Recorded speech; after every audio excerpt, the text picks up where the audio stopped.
Okay, we're calling to order public meeting number 219 of the Massachusetts Gaming Commission on June 14th at 1 o'clock at our offices on Federal Street. First item on the agenda is an administrative update. This is a special meeting out of order because we had several long-term items we had to deal with. And we'll skip minutes and go to Mr. Bedrosian. Good afternoon, Commissioners. Couple items, administrative items. You may notice that the person next to me is not Ms. Blue. In fact, she is on a day off, so Mr. Grossman is substituting for legal counsel today for the meeting. Secondly, for those potentially at home who are really want to plan their summers, it appears at this time the Commission will have two designated summer meetings, one in July on the 13th, one in August on the 10th, which are always subject to, on a need basis, us calling other meetings, of course, which we would schedule in compliance with public. So to repeat that for people who are watching, our meeting schedule in July will be one meeting on Thursday, July 13th. Yep. And our meeting schedule for August will be one meeting Thursday, August 10th. Exactly. And our regular bi-weekly meeting schedule is off for the months of July and August. Correct. Okay? Absent any exigent Right. circumstances. So that is all it for the for the administrative general update under 2A. So I don't know if you want us to move right into 2B. Yep. So as you may remember, the last we left off was I had contemplated coming back to the Commission with a potential range of legislative options. Mr. Grossman and both the IEB staff have, Ms. Wells and Ms. Lilios have worked on this range of options, which we got to the Commission admittedly late yesterday and put in the packet today. So we have a range of options. I don't know, Mr. Chairman, if you want us to go through, or are there any prefatory comments to sort of put this whole situation in context? Well, maybe I've got a little bit of new information that actually it does relate to this. So maybe let me just give a quick update on a Sure. couple of matters. I talked last week when we talked about this, about having spoken with representatives of the House of Representatives, the Speaker of the House, the General Counsel to the House, and the Chair of our committee. And they had said that they realized in relooking at these sections that there is some confusion. They said that they did not intend to preclude gaming service employees, automatically disqualify them by criminal offenses, and that they would move as fast as they possibly could to amend the statute, which everybody in the room agrees is by far the best approach if we can do that. Subsequently, I talked to the Senate President, President Rosenberg, and he specifically gave me authorization to say publicly three things. One is he agrees that looking at the statute, it's confusing, that something went wrong in the drafting. Two, he does not mean to preclude gaming service employees for automatic disqualification under the various criminal offenses. And number three, that he was highly reluctant to modify 23K, as he has been all along. The one new data point that just arrived today from his staff is a newspaper article from the Valley Advocate in Western Mass that talks about, where the Senate President talks about maybe being able to address this issue through a Corey reform statute rather than through 23K. I don't know any more about it than what I just read there, but that, I think, opens a hopeful window that maybe there's another way to get at this that could possibly, legislatively, that could possibly be done with. They said they're going to try to get a Corey reform bill through this legislative session, which isn't perfect for us, but maybe it's a step in the right direction. So I give you that. We'll also, by the way, when we put vote down on the agenda for today, I wanted to make sure we had the option of voting if we decided to vote on something, because I neglected to do it last week. But I have had a practice of not having any controversial items be voted when we don't have a full stable of commissioners, because I don't think it's fair to preclude a commissioner from something that's really controversial. So if this is controversial, we probably won't vote. If we have a consensus on something, then we might. But that's for background. So that makes, at least it makes the option of a legislative fix sound slightly more plausible at the moment than I thought it did yesterday. And this language may not be quite on target, but I certainly think we ought to go forward with our idea of presenting them our best guess for an option. Sure. That's And my in- way of and in doing that. fairness And I, to- excuse me, I do Yeah. think it would make sense for everybody who's watching to have a quick run-through of these options, particularly since it hasn't been posted up until just now. Sure. And in fairness to Mr. Grossman, he had an option E on here, which was quite frankly an option for a Corey fix. And I told him, oh, take that off. That makes no sense whatsoever. Great. So he will hang that over my head for a while, I guess. But having said that, yeah, you are correct, Mr. Chair. Options A through D are amendments to the gaming statute. Right. And if you'd like, I'd have Mr. Grossman run through the options briefly, and we might tell you a few reasons with IB where staff falls in those options. But if I could have Mr. Grossman run through them quickly. Okay. Thank you. Good afternoon. Good afternoon. So we have 4 options here. They all do a variety of different things, all attempting to fix what we've identified as the main issue here, which is the preclusion of certain employees from employment in a timely fashion, at least.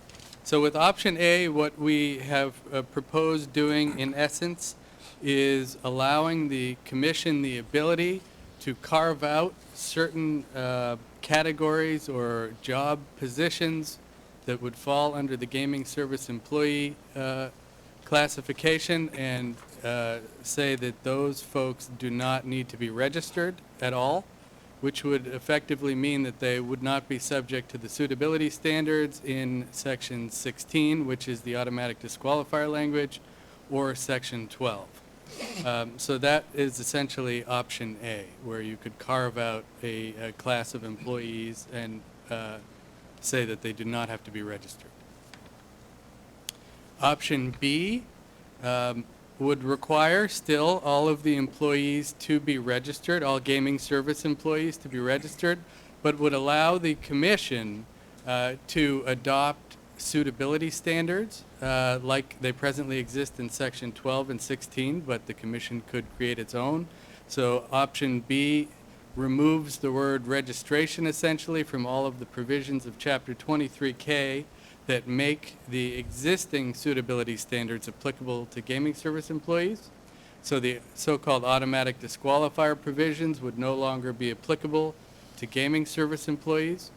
And the commission could essentially start from scratch and determine which categories of gaming service employees it wanted to apply which suitability standards to. So this option would give you a great level of discretion as to how to require the registration of gaming service employees. Todd, before you move on, and conceivably one of those options could be the ability to carve out any number of job descriptions, correct? So in other words, B incorporates A, at least conceivably, doesn't it? It does, and in fact, you could still create different categories for different positions, and you could even say under option B that certain classes of gaming service employees are still subject to sections 12 and 18 and 16 if you wanted, and others are not. That's what the flexibility provided under option B would give you. Option C is a bit of an offshoot of option B. Under option C, it's a little more precise and surgical, if you will.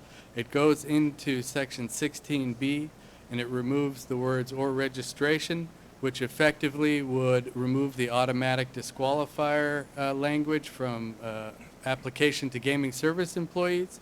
It also would potentially resolve the whole shall may issue in section 30F. But it leaves open essentially what the suitability standards actually would be for gaming service employees, and theoretically leaves that to the commission to determine how to determine the suitability of gaming service employees. So it's similar to B, but it's a little more open-ended. That option, though, resolves the confusion that gets us here to begin with by eliminating that or registrant. I Correct. believe so. I believe so. And it resolves the shall may. I think 3 of the 4 of these change the may to shall in section 30F. So that would resolve the issue that's really given us the biggest amount of trouble. Option D is somewhat of a different approach. Under option D, all gaming service employees would still have to be registered. There would still be automatic disqualifiers. But what this attacks is the so-called look-back period, where folks have to wait 10 years to be able to demonstrate rehabilitation before we could consider issuing a registration to them. And under this particular approach, the commission could resolve to either remove a look back altogether, and you could say that immediately we could consider someone's rehabilitation with no time lapse. You could lessen the 10-year to 7 years to 5 years to 2 years, whatever it is, in each instance making it presumably a little bit easier for one to come in and demonstrate their rehabilitation without having to wait the full 10-year period. This option perhaps clearly creates the greatest administrative issues in that presumably there'd be more people that need to be reviewed by our staff to determine whether they have met rehabilitation standards. So that's a broad overview of options A through D without getting into the nitty-gritty. There's also a chart which attempts to lay out some of these issues. So why don't I go through what staff's recommendation is, I'll say at a macro level, and I'll ask Ms. Wells and Ms. Lilios to add some of the operational micro concerns. And then if the commission has questions on any particular options, we could field those. I think staff has a consensus around option A, and for a number of reasons. First, in a big part, potentially strategically, it feels like it is I don't want to say least assault on 23K, but it keeps in place a scheme of which seemed, at least to staff, to be very deliberate at the time in terms of what the scheme was for vetting registration employees back in 11 and 12 when the law was passed. Having said that, I think we all recognize that considerations have changed, thoughts about Corey and criminal offender information have changed, and this also feels like an incremental process, that giving the commission discretion to eliminate some categories of gaming service employees from any registration requirement whatsoever is a good first step. In that we haven't opened a major facility. We haven't had experience with any of the data in this, and the ability to incrementally start this process and keep some of the scheme that happened in the past seems to be a fair one as a starting point. You know, be up to the commission to determine what categories of people would now either be subject to the process as it exists or not subject to the process as it exists, and then obviously subject to employer screening. That leaves in place what the IEB has been prepared for, what they are preparing for, and actually, potentially, obviously, depending upon if the commission had the discretion, would lessen the load of registration backgrounds. So I think some of the other ones, and Ms. Lilios and Ms. Wells can talk to this, while I am a big believer in commission discretion, I get a little concerned that we don't quite know what we don't know yet, not having been through one of these processes. And we're also building registration systems that really need to be based on stability and predictability. And if something were changing a lot, or there were many different levels, it would make it, I don't want to say exponentially much harder, but potentially much harder in a system that we really need to get right the first time. So, so as I said, staff has a consensus on option A. We recognize there's no perfect option, and we're not in a perfect situation. So I'll ask Ms. Wells, Ms. Lilios, if they have any other granular comments. So I thought it would be helpful for the commission, sort of aside from looking at this from a policy perspective, to see from the IEB's perspective operationally, because I look at this not only from a policy perspective, but also we have a mission to accomplish. We have got thousands of these to get through the process, and what makes sense, and sort of look out if there are any potential unintended consequences by changes and how this affects the operation. So I did sort of a pros and cons for each one of these categories so the commission can see operationally there's some benefits and there's some detriments on each side, so you can weigh what, and you can ask me any questions, you know, as far as how that might impact how we do things or what we're looking at. And some of the sort of the bigger picture things I was looking at, you know, resources that we're going to need, certainty, how it affects LMS, managing the volume, portability of licensure, and also the impact of the jobs compendium.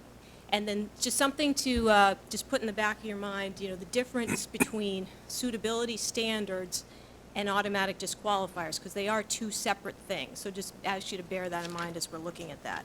So looking at option A, that's something that by legislation they do in Maryland. They have the power to exempt certain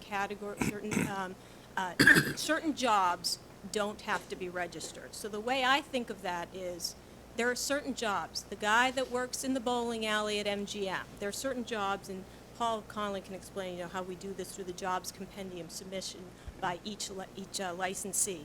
But certain jobs are exempted from the registration requirement. So the sort of the pros for that, from the commission's perspective, listening to you and hearing your concerns, it does eliminate the mandatory disqualification for certain job positions. There's certainty for the IEB in what we need to do, and it also reduces the need for resources as we're looking to open these big casinos, something we've never done before, and we're trying to plan for that. Sort of on the con side, you know, the looking against that, certain employees will not go through a background check. So you'd have Karen Wells wants to work at the bowling alley. The commission, they won't own it. It's on the licensee to make the determination on their suitability for that job. One and the other pro that I forgot to mention, it won't have an impact on LMS, because a lot of what we're looking at here is also, I'm considering the technology we're using, and if any changes occur in how we're doing this moving target, how that impacts the technology and the financial investment and the resource investment into the technology. So I'm looking at that as well. So option A doesn't impact that. You know, the con of certain employees not being backgrounded, one of the potential mitigations to that risk or that potential issue for the commission, you could put the burden on the casino, whether it's specific regulations, what they need to do with the background, anything with the background. The commission has the authority through regulation to do something. I refer back to when we had the the Region C licensing decision, and there was the issue that came up. One of the applicant on the issue in Illinois, And I'd have to do a little more research to give you some more specifics, but the vendor investigations are not done by our counterpart or the commission. The vendor investigation is done by the licensee. So it's up to them to background it. And if there's a problem, the commission has authority to fine or take action against the licensee. So theoretically, that might be a method you could use if you were concerned about certain employees not going through the IEB background process. So I think because there's a way to mitigate that risk and because the pros are very definitive from an operational standpoint only, option A works. That's not going to keep me up at night that, oh my God, we're not going to be able to do this. This is going to be a problem. We're going to have some kind of basically shutdown because we can't get through it all. This does not impact whether or not we can open those casinos, open them on time. So that is helpful for your consideration. Any questions on A? Yeah, the crux of it is exempting certain job classifications to be determined later. Correct. And analyzed by a lot of what we do already in terms of Right. the principles towards, who gets qualified or not with vendors and such. But leaves intact everybody else who's not exempted, presumably, to the same 10-year disqualification, Correct. automatic disqualification? Correct. Now, what you theoretically could do, and this is, your call on what the recommendation is, because I think you mentioned this at the last meeting, Commissioner, is that theoretically you could have a combination. You could have A and ask for the language in option A, and also have the language in option D, where, for example, in Maryland, they used to have a mandatory ban on a lifetime for felony convictions and all that. They reduced it by statute to 7 years. Theoretically, you could have this exemption and then also reduce the number. And I can get into option D, going Yep. down the list. Yep. But that's a potential option for the commission. A and D could work together. You can't do really A and B or A and C. Those don't really work together. But those are operationally definitive changes in the legislation that don't really impact the operations and don't create this level of uncertainty and potential disaster. Fair enough. I'm Well, more I was actually, did you But want to add to that? I would just clarify one thing, that if you were to try and back down the years in 16B, the automatic disqualifier, you'd have to make a definitive decision. Did you also want that to apply to gaming employees? Because they're in the same category. So you could break it out. You'd have to be a little more clear in the statute, obviously, but that would be another decision point. Yeah. I thought, I'm sorry, can I continue on that? Please do. I thought, by the way, that staff was going to recommend option B because it accomplishes more of what we discussed, that I thought I understood too, that we discussed, that Yeah. apparently we seem to get to on A and D. Yeah, I can Because explain. it gives yeah. the discretion, but maybe you're going to get to that Yeah, when I'll you were get to that, thinking about 'cause B. operation, I'm not talking really policy, this is more, I've got to get this job done, we've Yep, got to be successful. understood. So, for option B. Can I just make one comment on option A? Yeah. One of the things I liked about option A was as we get better at assessing risk, okay, so we're big casinos, many employment opportunities, we could start with certain categories that we think we know already that we could exempt, right? Yep. And then as we continued, as we do, I really have liked what I've seen so far as you are continuing to assess risk and change. Our regulations have been living, breathing documents. Right. I would think this would allow us to add others to that category as we move on. Yeah. We say, well, really, we didn't, they may have access to the gaming floor, but we just don't see the risk. And our body of work tells us that. We now have a body of work. So that, I really liked that option. We start with these categories we're pretty certain about now, but then we have the ability to move on and include more people in the don't have to take a look at these folks category. I agree. I think that's an important sort of principle. I also thought that would apply to option B, that we could, that was enough, that there's enough flexibility built in the language that as we go along and learn more about, risk areas and workload and so on,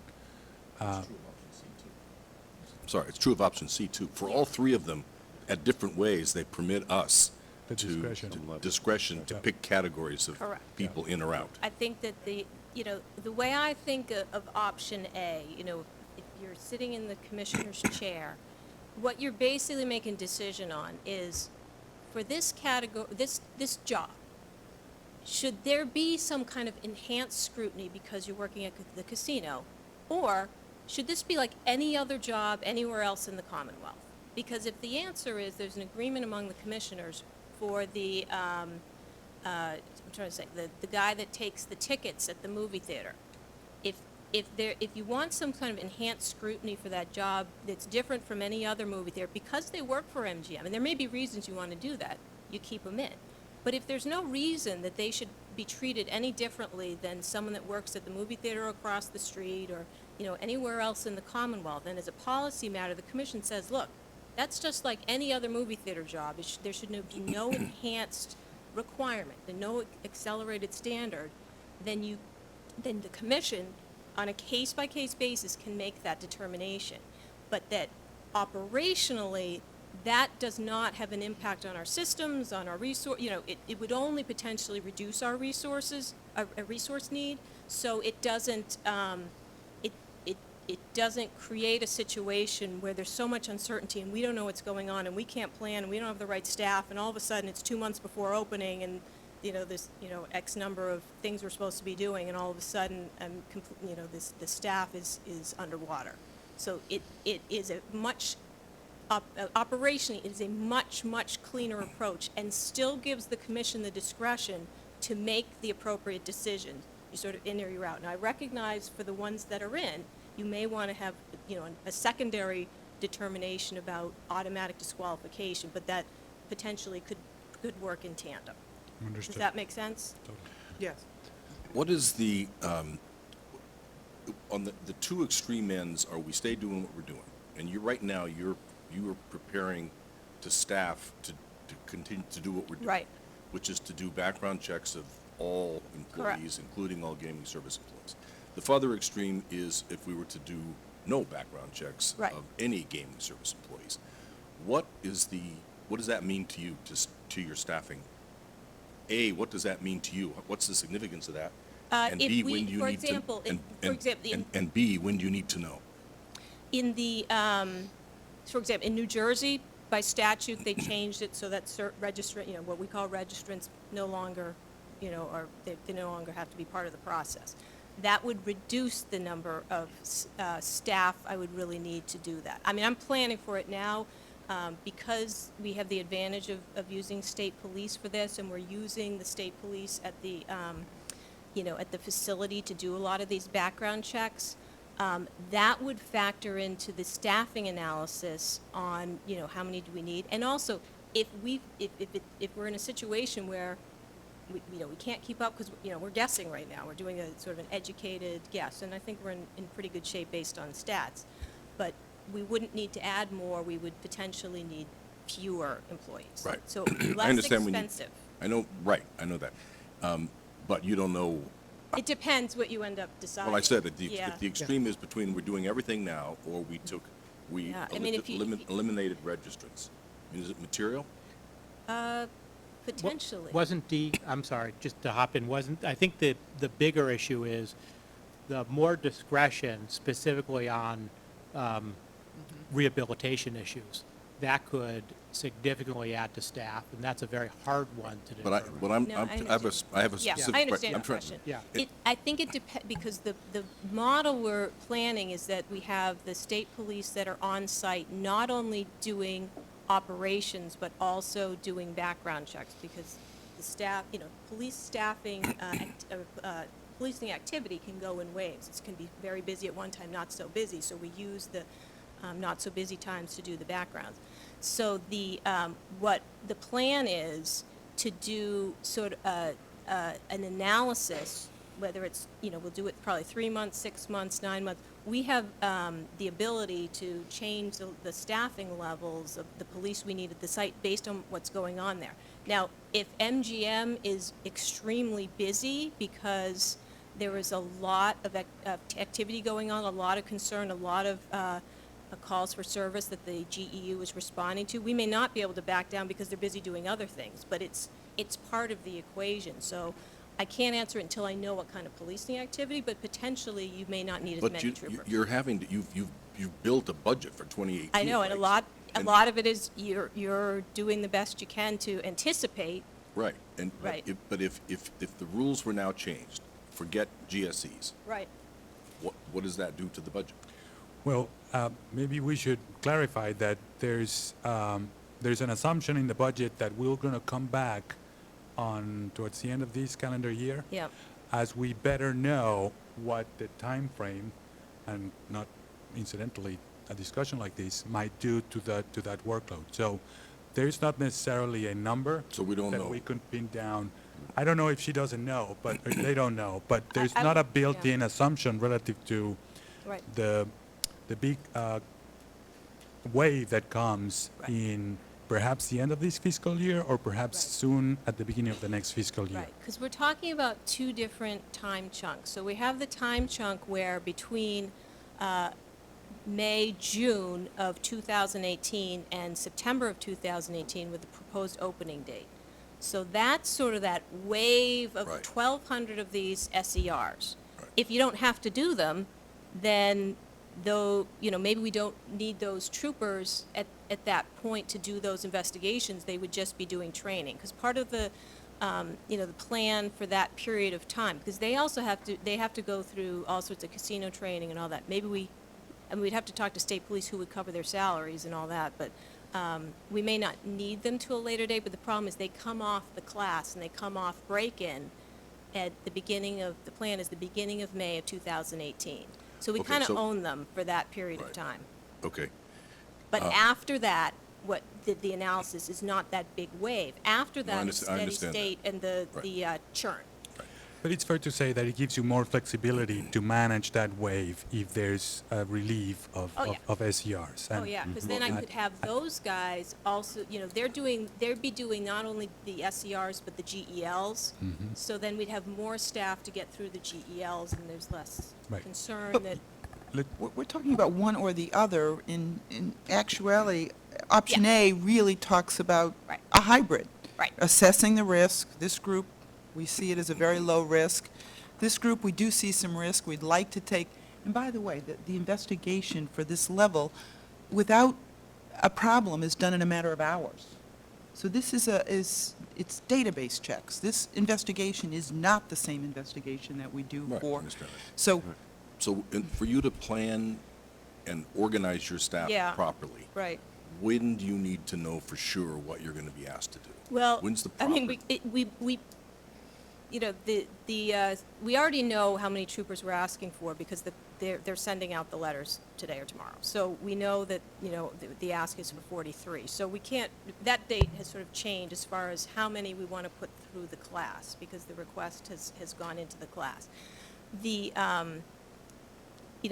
question of after they've gone through break-in, how many we need on an ongoing basis, we can do that analysis 3 months, 6 months, 12 months. And I've talked to the licensees about that in that, I am open to doing a data-driven analysis of what we really need based on what's really happening. But, So you don't really need to know for sure what you're doing until, say, April of next year? here's the question. If it's option A, Yeah. that's where I'm getting concerned. If you get into option B or option C, that's when my stomach starts to hurt about staffing, and I'm actually worried I may need more resources rather than fewer, depending on what you do, because there's so much uncertainty with option B and option C. I mean, if we were to raise up the rehabilitation function, that's what Right. gives you headache. That Right. is concerning, Right. Okay, I just don't think strictly from an anybody's operating. lobbying for that. And then Okay. what about, Karen, what about LMS capability? Right. if there were different standards. Right, so that, getting into, option B and option C, and I see them as actually very similar. Right. The pros to option B, again, similar to option A, is, eliminating that criminal mandatory disqualification, and then it also gives a lot of power, discretion to the commission, so those would be the advantages. However, when I look at the potential disadvantages, part of it is, I don't know, a lot of this has to do with certainty and planning. The language in here about saying, different suitability and registration standards, I read that, and that gives me concern operationally, because right now we've got, by statute and by regulation, you have service employees, gaming employees, and key employees. So you have 3 categories. We understand what the different standards, that makes sense. It's the kind of system that's done all over the country, based on, other experience. So we have a lot of feedback, a lot of data that works. But I'm not even sure what this concept of different suitability standards or different registration standards means. So I don't even know how to plan for that. The concern I have, putting it into different standards based on job description also gives me concern, because right now, I don't even have the full, the understanding from the jobs compendium how many, for example, MGM service employee job descriptions there are.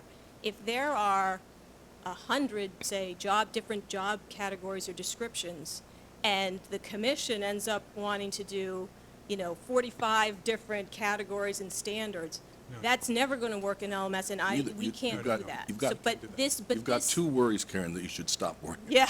We're never going to come up with a multitude of, nobody's talking about that, number one. And nobody's talking about increasing the likelihood of rehabilitation investigations.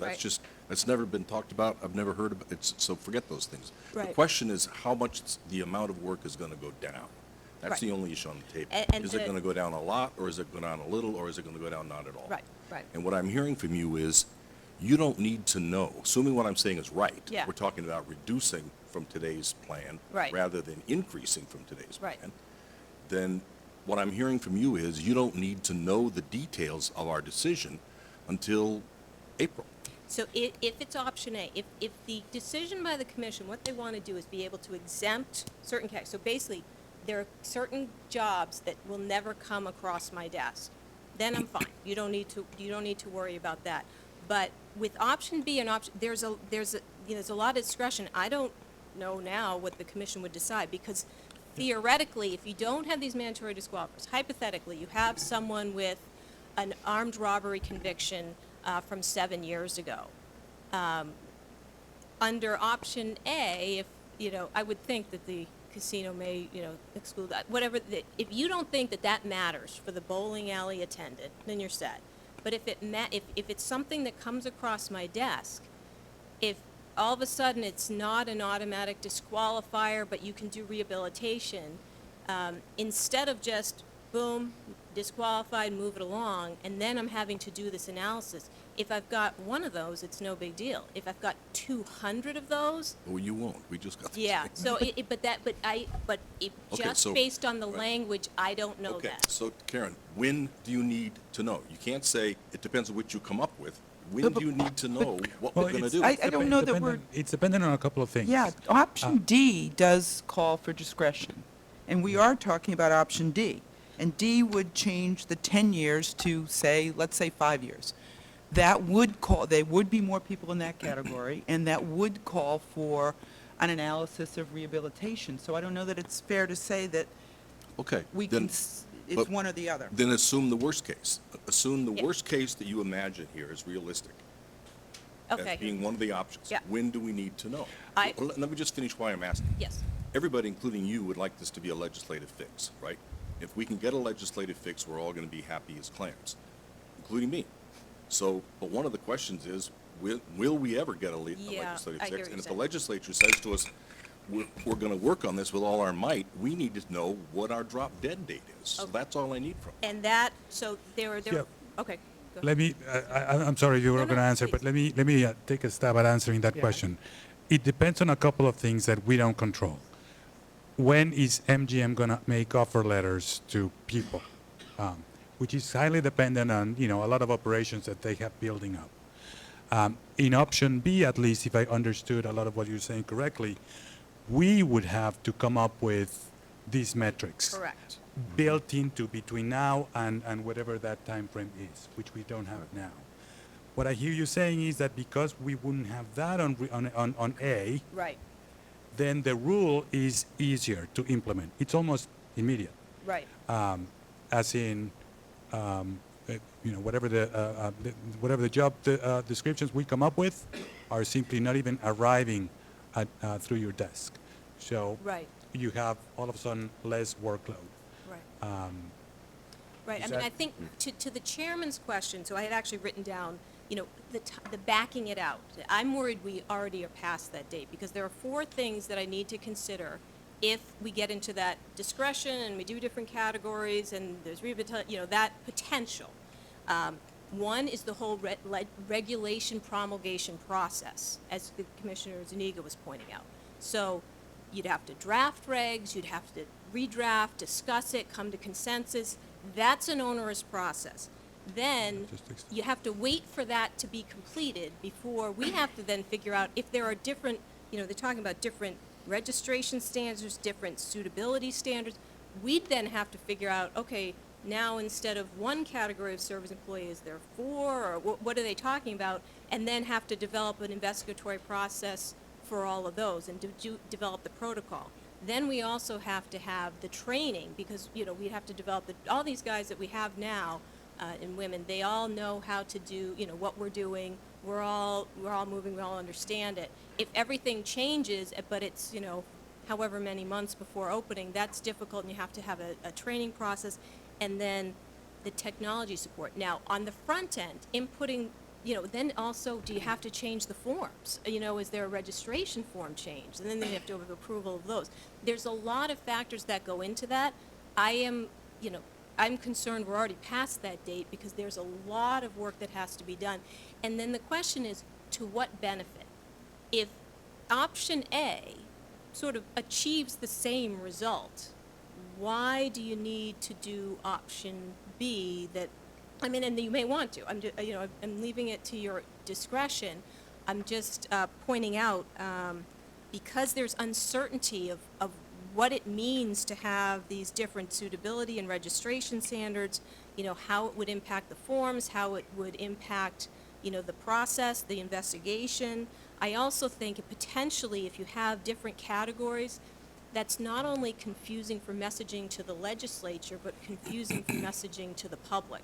Because I also remember, these are real people that are trying to figure out what they're doing. Should they invest in, going to the culinary school and all that? Having some certainty, for example, if, say you Yeah, change that's from an 10 to 7, it's like, I was convicted of trafficking in cocaine 6 years ago. I'll wait, another year before I go to the school.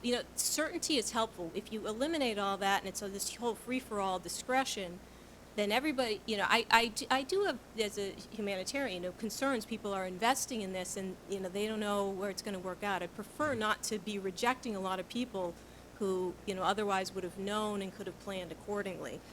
So what I guess the answer to my question is, we're already late for Yeah. making a decision, and we better make it fast, or there's going to be trouble, or may well be trouble in your department. If the choice is a B and C, if it's A. Well, we aren't going to know the choices until right. this is all done, so. Right, It's not, right. there's no ifs in this.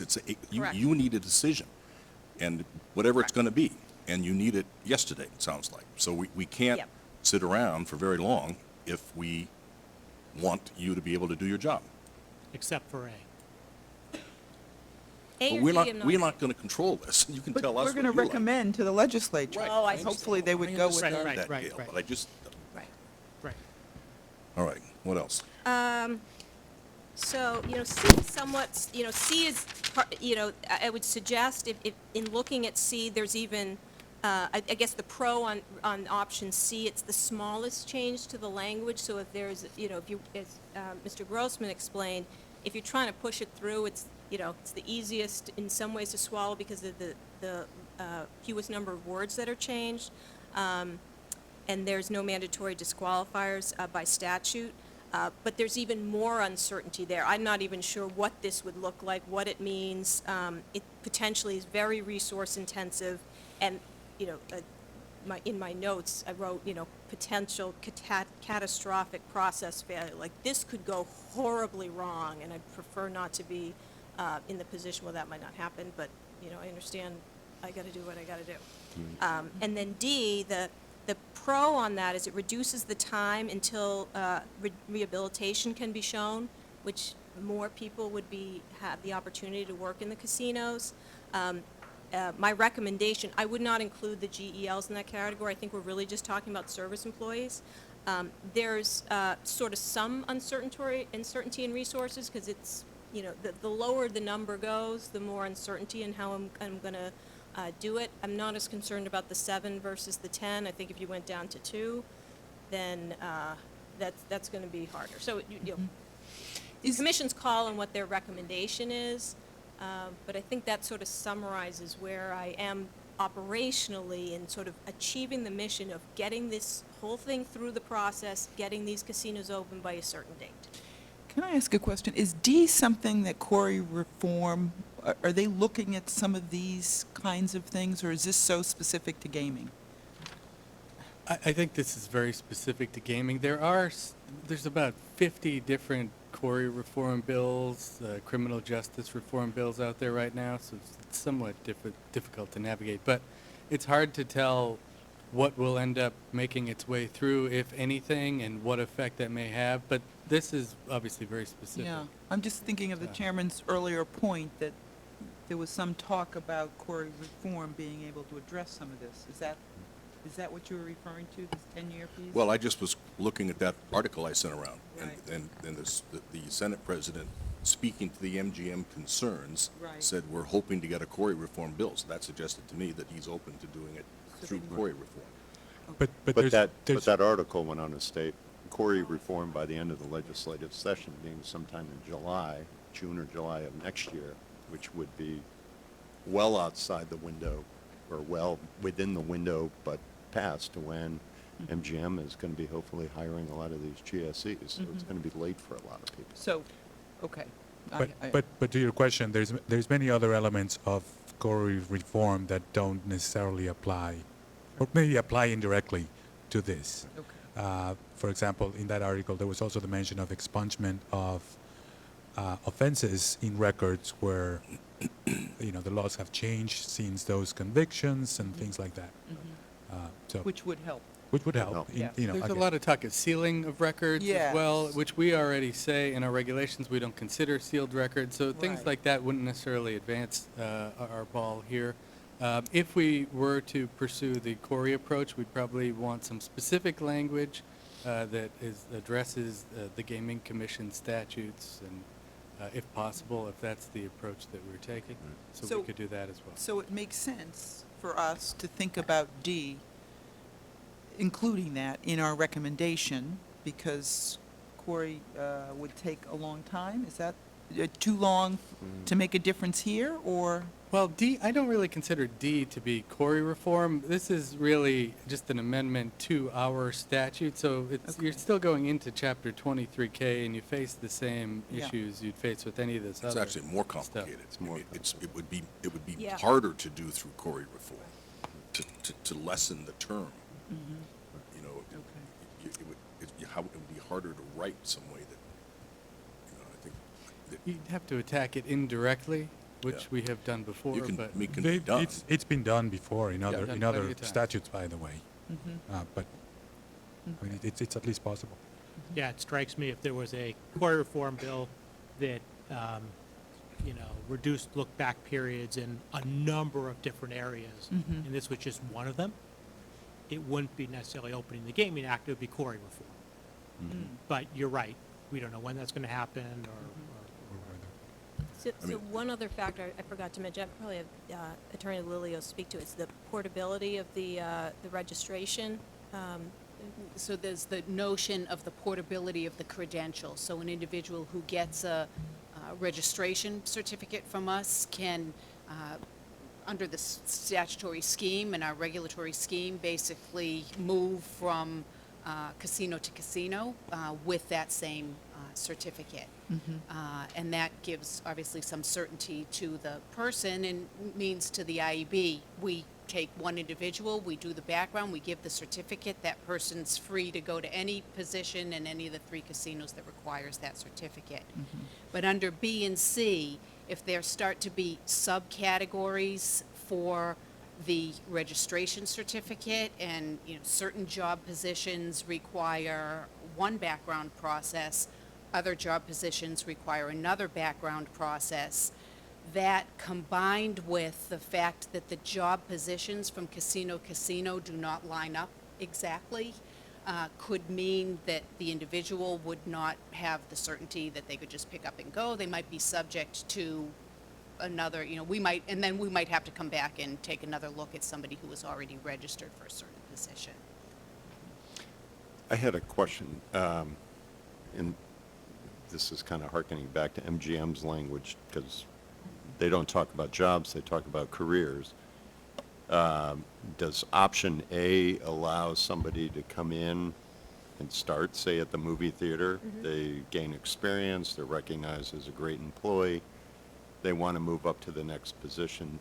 Obviously, there's the flexibility there for us that that person would then have to go through a registration process. Then they'd have to go Required. through a licensing process. Once you get up to that GEL level, they'd have to apply for a GEL license. Now, there may be promotion. But in option A, if they're moved from one gaming service position that we've excluded to Oh, a yes, gaming yes. service employee position that's Yep. still in the fold, so to Correct. speak. Okay. Yep.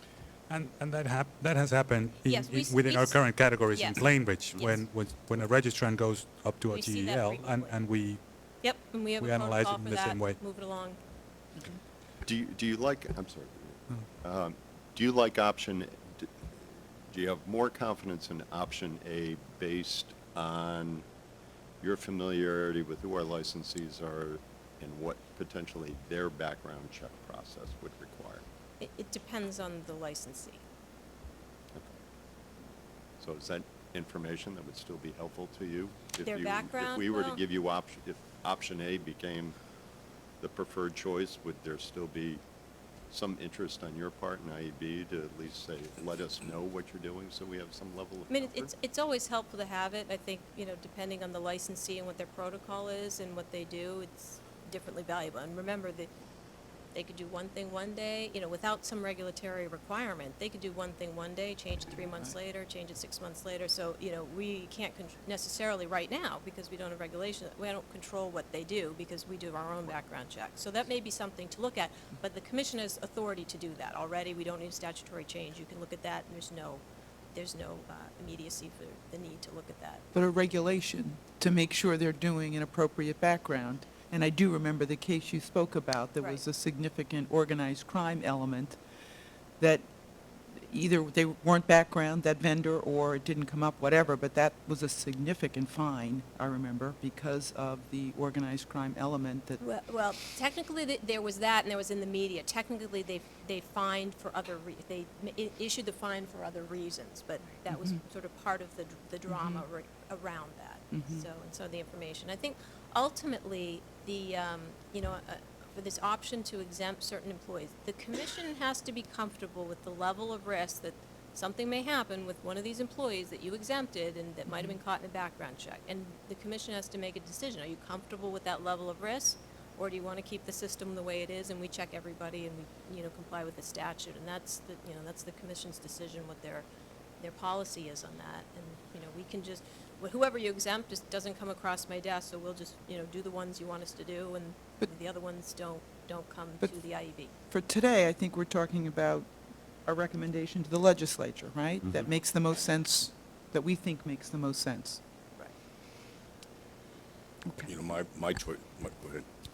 well, I was getting to that point probably. I think, I was initially thinking that the recommendation was going to be B because it gives us more discretion, but I fully appreciate the notion of there's this need to additional due diligence, regulation, and communication, which is very important that Right.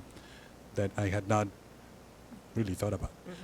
And therefore, I think, your recommendation of option A is the most appropriate because it really gets to the core of what we want to do within the confines of the legislation we have, and and again, giving us the discretion to come back and Yes. rethink things Yes. as we need to. I would go for a combination of option D. Just picking back on my prior thinking that even for registrants, the 10-year seems onerous. But, if we could combine them to say, 5 years, I know it's a bit of a double-edged, tool here because that means you may have to be making judgment calls on that rehabilitation piece. But arguably, there would be a less amount of people because there's already excluded categories. So that would be my preference. If we can only do one, of course, let's do region option A. But Yeah, I think it's strategic on your part because it's an ask to get the legislature to make a change. So strategically, as the commission, I think it's probably smarter to, figure out, this is the ask. Now, do you want to make an ask of one and it's one thing and that's all you do? Or do you, because it's that important, do you make the ask of two and ask them two things? That I think is, I leave to your judgment strategically how We you want to could- do that. we could always also just present it as a menu, as in with some of the background that you've already spoken about, like the example in New Jersey, the example in Maryland, that this is effectively how other jurisdictions started, Right. and sort of And that- calibrated to a different strategically, place. that may give the legislature an added level of comfort. So, for example, the fact that Maryland does, has that already in option A, here's how it works, you have staff research, this hasn't been a problem, X, Y, and Z, reason why. In option D in Maryland, they went from a lifetime ban to 7 years. So there's precedent in other jurisdictions for the, for this type of law. I can't say one where I'm not aware of anything comparable to B or C. I might be wrong, but I'm just not aware of it. So we can't point to sort of a data-driven analysis of why it's a good idea or why it's not a good idea, or will it work, or are there any unintended consequences. I just don't know that because that I haven't come across that, but I haven't done the research on that. And Commissioner, just one question of clarification.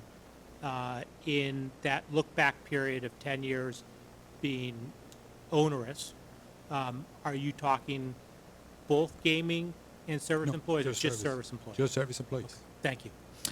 I would be comfortable with that as well. A and D, we'd have to decide on what the years would be, and maybe if we're worried about it's too big an ask, you could say A is really important, but we think there's real value in D as well. I know that's the way you word it, I guess, right? If we think Right. that, and then that way there is the option, and I like the idea of including a couple of other jurisdictions who have done this without a problem. But that accomplishes the two argument. different things, right? Mhm. A and D. Do I understand that on option A, all employees, all service employees are required to register except those whom we exempt? And that could be nobody if we wanted to. We have the right to exempt nobody. We could exempt one person. We could exempt 5 categories, whatever. Job categories. Categories. Job positions. Yeah, I think you're right. I think it's positions. By job, it says by job Right, position. exactly, yeah, Right, yeah, right, yeah. okay. And for any that we do require registration from, however many that is, they are subject to the 10-year look back, Yes. Right, unless D is also. Unless we combine it with unless we D, do D. A and D. and we Yeah, and we right. bring it Right. down to 5 years, let's say, Right. whatever. And I think what's interesting about that is you may start in an area where you might have had a problem, say, 3 years ago, and then after 2 years, you may want to move over to what you would consider a better category, and you'd have that ability, and frankly, you would have demonstrated rehabilitation. Yes, that's You've an worked 2 excellent point. years without a problem. I think as a practical matter, B and C give us the exact same set of tools. We can require any job positions that we want to do any background checks that we want. Although we would make the same decision. We'd say, let's say we used C. We register everybody, but they're disqualified. They're not disqualified. But we have the right to do whatever degree of background check we want. We might then say, okay, well, there's a certain category of service employees that are pretty close to the gaming floor. We do want them to go through this following background check. So functionally, it's virtually identical, isn't it? Well, it's only, remember that but we would still need to, think what those categories are. right, Which which we would do under A. No, I meant to say, think about what level of investigation needs to be put in place for those level of categories. Right. Promulgate regulations, agree on some of these, communicate it to the public, which there's enough confusion with the current categories, by the way. Yeah. So that takes time and, it's and, worse. and, an effort internally. But functionally, it's the same, Well, pretty much the same thing. I think to answer your question, as I sit, was just reading these the other day. So we had been talking about the exemption. This whole concept of the broad discretion was somewhat new, so we're still sort of processing that. But I think that, so the best example I could give of why I'm not sure what that even means is, say, option B or option C. Theoretically, the commission could promulgate regs that are exactly the same and we just have the same system. Or Right. the commission could say, I don't know what you would say, but that for all 1,200 service employees that are coming in the last 3 months before MGM opens, no automatic disqualifiers, anyone with any kind of criminal conviction do a rehabilitation analysis, but, and then we've got 5 different categories, and you'll do 5 different things. That is an option for the commission on this. I understand what you're saying, Chairman, like, we would never do that, but I'm just saying, under this statute, I don't know that. I have no idea what you would do, and it would take a long time to go through the promulgation process and do all that. So that's, there's such a high level degree of uncertainty what they're gonna do, and even during the promulgation process, you might change your mind 5 times before you eventually promulgate the regs. So it's purely operational that is concerning, because I don't know how this is, how it looks. You may think it looks today, may be totally different than how it looks in 8 months, and what the whole system is, and I just don't know. Is not meaning to kind of blow up the entire conversation we've had so far, but I will. Is there a way of kind of building a hybrid of option A and option B, and thinking it more not in terms of the opening timeline necessarily, but thinking about it in the long run? I.e., option A is phenomenal for dealing with the crush of opening. Does gaining the authority Oh, I see to what you're do saying. option B allow us a little more discretion depending on something that we could build with kind of, I love Commissioner Cameron's term she always uses, once we understand that body of work, that it would give us more flexibility as we got into outer years. I'm just sort of thinking off the cuff, I've never seen this in any kind of law. Theoretically, what you could do is, have option A and then another option take effect after 5 years or something like that. Or But then- just not set it, I'm sorry, just not set a timeline for when we would use that, but say, here's our broad authority, and then there's some agreement among the commissioners that in advance of MGM opening, we're taking the authority given to us under option A to get us to opening. And then as we kind of work through the life of the license with Wynn and MGM, that we slowly incorporate the authority that is given to us under option B. I think that has the potential to really start to create the scenario that Ms. Lilios was talking about, in which now you have different categories, less portability because you've done something for some and something else for others, and create confusion in the public. The more I hear this discussion, the more I'm thinking, the cleanest is option A. It achieves what we want ultimately. It remains for us to decide what those categories are, and that could still be part of what you talk about, Commissioner. The idea of coming back and rethinking the categories at any given time, because we've learned a lot and what have you. So, I hear you. And it's I'm just- clean I mean, for we- investigators. But I'm yes, right. it's and I'm the thinking- rules are easier, I think, in in this context. I agree. We may find ourselves, if we got authority to do option A, saying, great, here are these jobs, they're set aside, no registration, we don't need to know anything about that person. If we found ourselves getting to those jobs that we start debating, or whether it's a risk to have somebody there who's got something in their background, or it's not a risk, then we're taking up or down votes on, we're going to exclude, we're going to exclude or not exclude that position altogether. I think option B would give us an opportunity to Then open up more opportunities.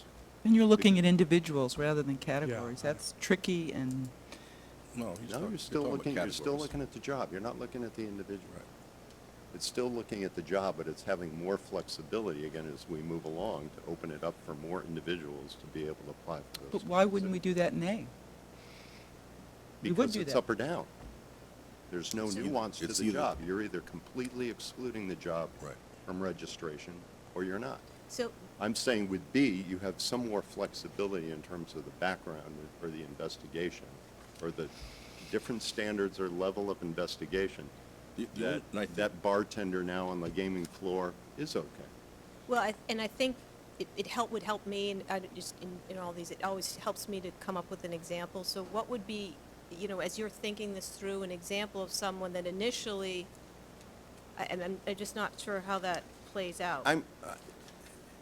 Option A, to me, as I'm thinking about it, it's black or white. The job is either, You're either backgrounded or you're not. you're either backgrounded or you're not. Option B gives us a little flexibility on the job, that the job description might put an individual on the cusp, or that position is on the cusp of either deserving a full investigation or some Okay. flexible Minor, or a investigation. minor. So, but, as I hear that, well, what does that mean? Because I think what you're saying, because that's when you're getting the difference between suitability standards and automatic disqualifiers. Because the commission has already, by regulation, directed the IEB that we take into consideration on that sort of overall suitability, what the position is. Right. So the bartender on the floor, or whatever, Right. they're not held to the Steve Wynn standard, because they're in a Absolutely. totally different job. Absolutely. So it's, on that issue of suitability.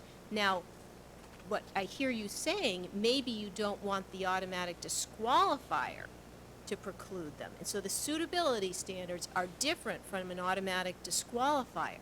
And that gets into section, what Commissioner Zuniga's talking about, option D, where, is there sort of a baseline automatic disqualifier? And what I hear you saying is, maybe for different positions, you'd want different automatic disqualifiers? No. Okay. I'm saying, you look at option B, as Todd has outlined, it gives us the authority of creating a background check process to make distinctions among certain job positions. Yeah, And I know that's it's an enormous, but how Wait. would that differ? I guess I'm not following what the goal is. So if you have Karen Wells applying for a job, why would you need B if you already had A? So A, Because in A, you have a binary choice. Correct. Yeah. You're either Yeah. have a full background check, which is automatic disqualification for, at least for Okay. 10 years, or nothing. okay, so it's, And what Bruce is talking about is some mechanism that would create some flexibility in there between those two binary options. but it sounds like the flexibility you'd need on the automatic, because we already have the discretion on sort of suitability standards apply, what the job is. So what I hear you saying is that the concern is, it may be a 7-year for the guy that works, at the bar, as a bartender on the floor, but maybe something else, maybe it only should be 5. And that's where we get into different standards and different categories and the portability Or and all that certain that. felony convictions are Yeah, created differently.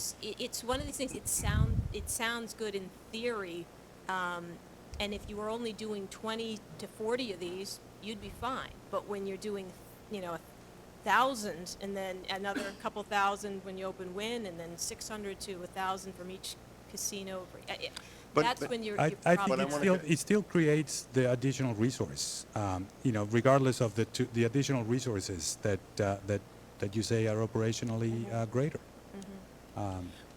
well, and we did make the point earlier that if there's an issue with a disqualifier, which it sounds like what you're talking about, I mean, I really like the idea that, okay, if we're going to say it's going to be 5 years, okay, if we had our own perfect world, right? And someone had an issue 3 years ago, well, you might have to be the bartender in the bowling alley for 2 years, and then you'll get the opportunity to move. Do you know, and I think that's pretty fair, frankly. You know, Bruce, I actually think that A probably would accommodate what you're saying anyway. You could use your binary option on your most extreme, you know, on the most undesirable or the most high-risk gaming service employees, but that last sentence, it may require any gaming service employee to produce any information it deems necessary, would probably give us the authority to come up to dismiss people on a lesser standard of suitability. I think you could get where, I'm not particularly crazy about option A, but I think you could get there within option A. Well, remember, we still, have the ability to change the forms under our regulations for any, any level of,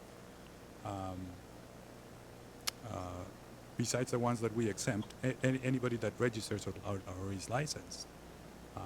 And that in and of itself gives us the ability to modify the scope of the investigation. Let's see if we can, this has already been well over an hour. Unfortunately, my preference, I think the functional difference, the real functional difference, we are not going to go off and create crazy situations. If we did, we'd discuss it in a meeting like this.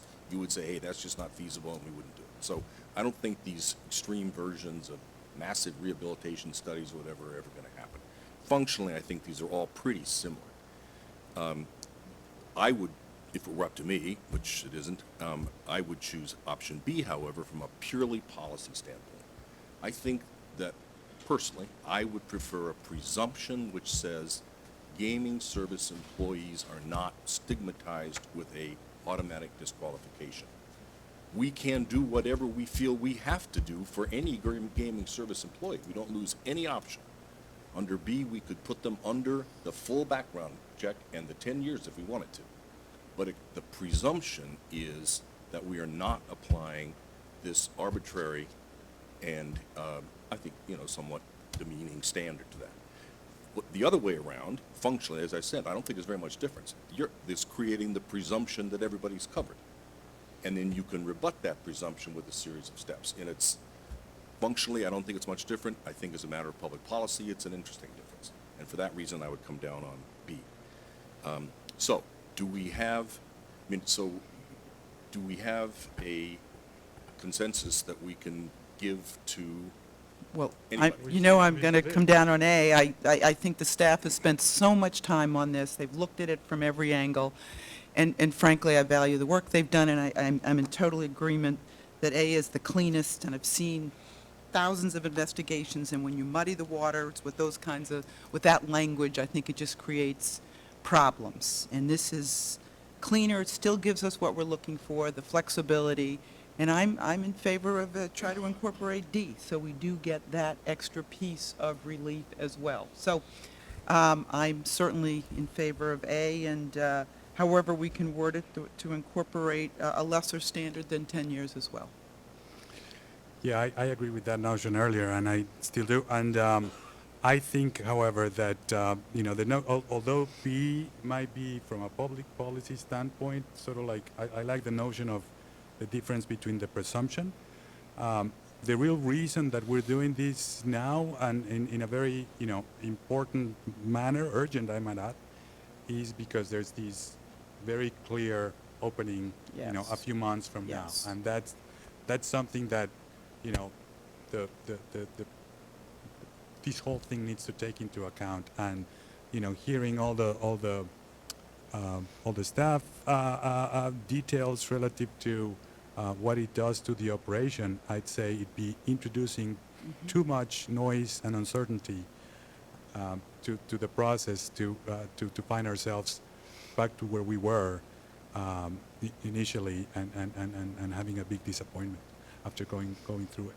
So I'd say let's not get the perfect, be the enemy of the good here, and go for what would be probably easier understood and communicated at, with the So you just legislature. say A combined combined with with D? D. And what years would you, if we were doing it, what years would we put? I would throw in 5 years there. I don't know, nice, but with no other, that just Do- thinking that do- 10 years looks like too much. Agreed, and many states have gone less than 10. Do we have other states to recommend? I know there's a bunch of 7s out there. I know Maryland 7, I'd have to do. Okay, so we might want to think about, because I do like including what other states have done to minimize risk. Commissioner Stebbins, what, Now I find I find myself, going with the staff recommendation of simply option A and just presenting one simple solution. I worry offering too many different recommendations to the legislature will only potentially cloud the process. It may also give them more options instead of just shooting us down on one, but giving a quick, simple, clean option like option A presents itself, I think would be the best recommendation. okay, so we have 2 Ds, 1 B, and 1 A. And 3 A's. Yeah.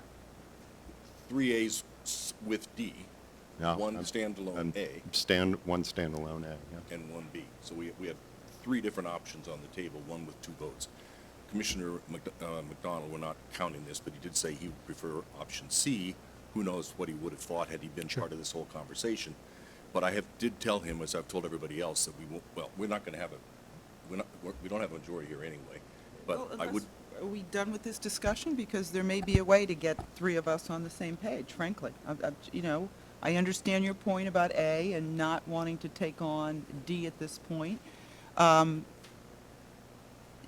I think it's worth discussing, because I do think this is timely, and we could Yeah, get something to the legislature Yeah, quickly. let me pick up on that. I don't think it would muddy the waters, as you suggest, Commissioner, that simply presenting, a very surgical reduction in the 10-year to 5-year, for example, along with the ability to exempt certain job categories. I mean, that's the talking point right there. It needs to be, articulated in the form of like what. Could how we do this gets something, done. and again, not to make it too complicated, could we do a primary recommendation of A and a secondary recommendation of, if you're so inclined, B, I'm sorry, D? Yeah, sure. I mean, I guess that's always part of the ask. I could be comfortable with that. But I hear what Commissioner Stebbins is saying, but you don't want to defeat yourself in the process, but I don't know, sort of saying, look, here's what we really care about. We care about A. I shouldn't say we care about the whole thing, obviously, but, Well, We could even present it as, there was unanimity or majority of A, and, some commissioners felt that, it was important to look at this other 10-year as well. yeah, I'm sorry, I'm sorry. I just, I go back to the chairman's original point, we are making a somewhat of an endorsement without one member of our commission here. We have another meeting scheduled for a week from tomorrow.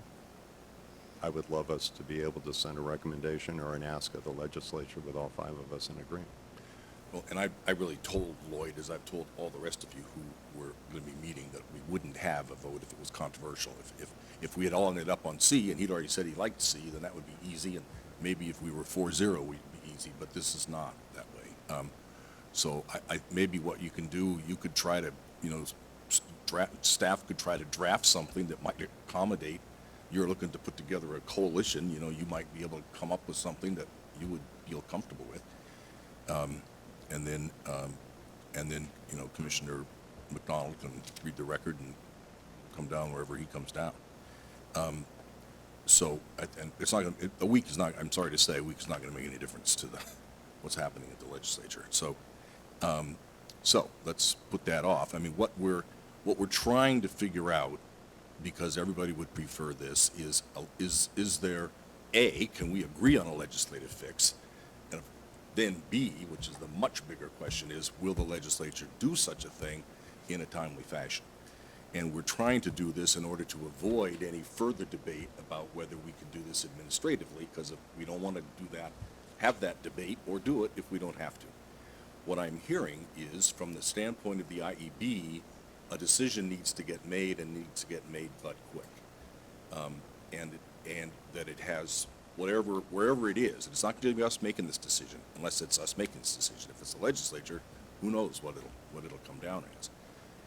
And the second pressure that we have, and I'm looking at you, Jed, just because you're the only representative of a licensee here, but there is beginning to be implications on the street.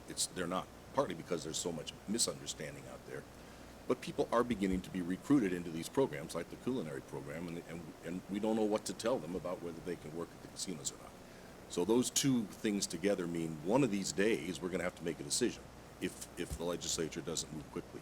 So I would urge everybody out there who's lobbying on this one way or the other to keep the pressure on. As I've talked to the legislature, I've heard about it.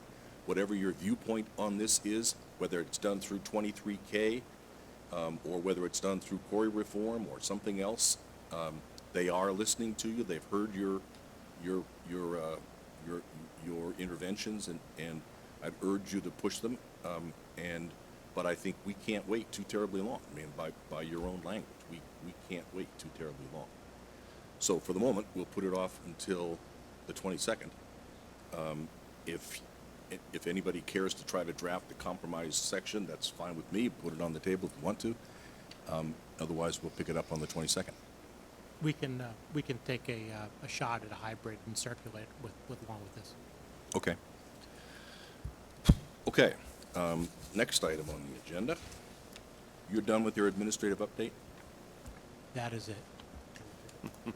Yeah, we'll take a quick break, and we'll be back for research and responsible gaming. All right, we are reconvening public meeting number 219 at about 2:30. Research and responsible gaming director Vanderlinden. Great, thank you. Thank you, commissioners. I'm joined by Teresa Excuse Fiore. me, just one sec. I'm sure you're already trying this, but if there's anything to do to cool off in here, or maybe invite the commissioners to take their jackets off. Yeah. Okay. We'll all right, follow sorry. your lead. Yeah, right. I'm joined by Teresa Fiore, Program Manager for Research and Responsible Gaming. And I wasn't expecting them, but other experts in the Play My Way area include Amy Gabriel, who is a GameSense advisor, and Marlene Warner, who is the Executive Director of the Massachusetts Council on Compulsive Gambling. We're, believe it or not, at 1 year since the launch of Play My Way, specifically June 9th, 2016. This was kind of a lead up to June 9th, 2016 was kind of a lead up and accumulation of about 2 years of work in developing this specific product. And it was done in large part by a collaboration of different entities. Certainly the MGC was the lead on this project, but the Massachusetts Council on Compulsive Gambling provided incredible insight to it.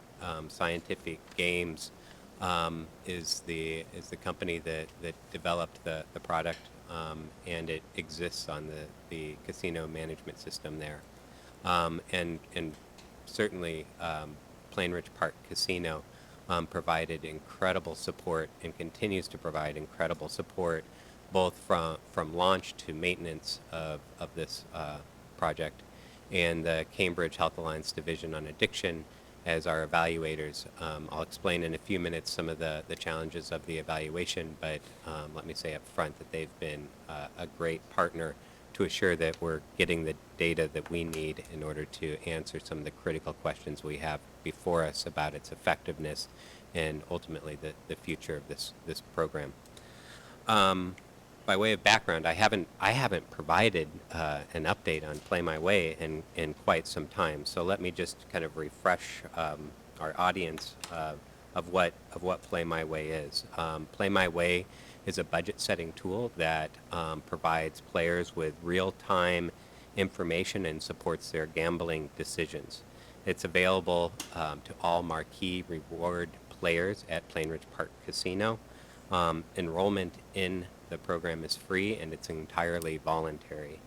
Players can set a daily, weekly, and/or monthly budget, and receive automatic notifications as they approach the budget that they set as they approach 50, 75, and 100% of their budget. Play My Way does not stop play once a player would reach 100%. If the player chooses to continue to play after 100% of their budget, they will continue to receive notifications at every 25%.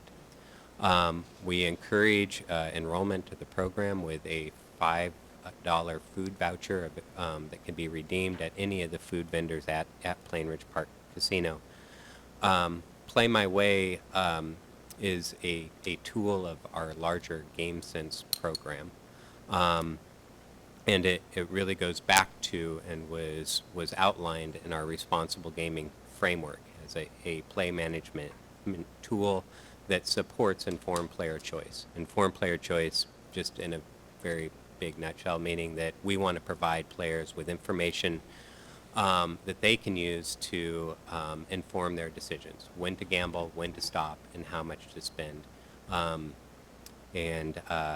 That is the crux of the evaluation. How effective is this tool at providing patrons with that information to inform their gambling decisions? I'm going to turn it over to Teresa to just give you a overview of the enrollment information. So, Teresa? All right. Good afternoon, Commissioners. Good afternoon. I was able to pull some enrollment and uptake-related numbers as of June 12, 2017, so exactly 1 year and 3 days since the program was launched at PPC. So based on that date, we have had a total of 12,670 players who have ever enrolled in the Play My Way program, which makes up 10.35% of all eligible players. As Mark said, an individual is eligible to enroll in the program if they have a Marquee Rewards card, which is just the PPC loyalty card. So that's the big number that we measure against. Now, that figure is the number of players who have ever enrolled in the program. The next figure I'm going to give you is 10,857, and that is the number of players who are actively enrolled in the program as of June 12th, 2017.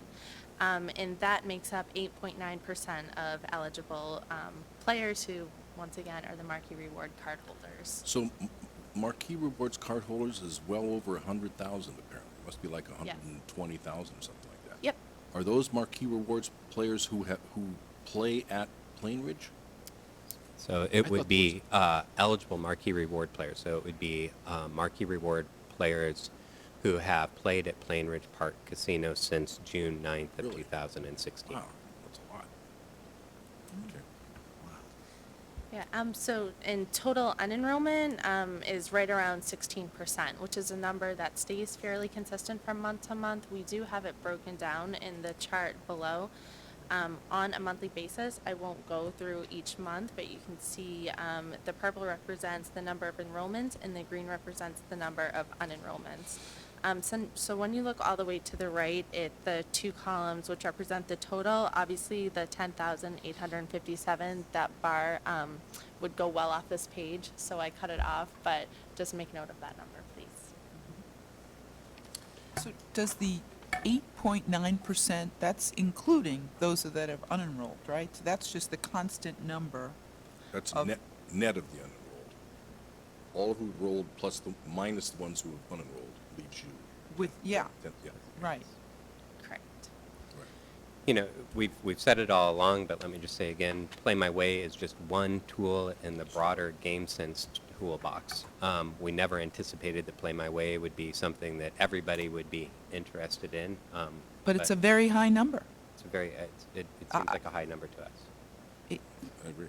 10%. I mean, I don't even want to talk about the numbers that I was hearing in Australia, but let me Right. tell you that this is a tremendous number. Well, we heard, 10%'s a big number. absolutely. We heard them too. I mean, I know what you're referring to. This is like 5 to 10 times what anybody has ever done before. Right. I was speaking with Plainridge Park Casino this morning. They said, you know, we would have expected hundreds, and what you have Hundreds. is thousands. Wow. Let me just It's the coupling Play My Way with the GameSense program.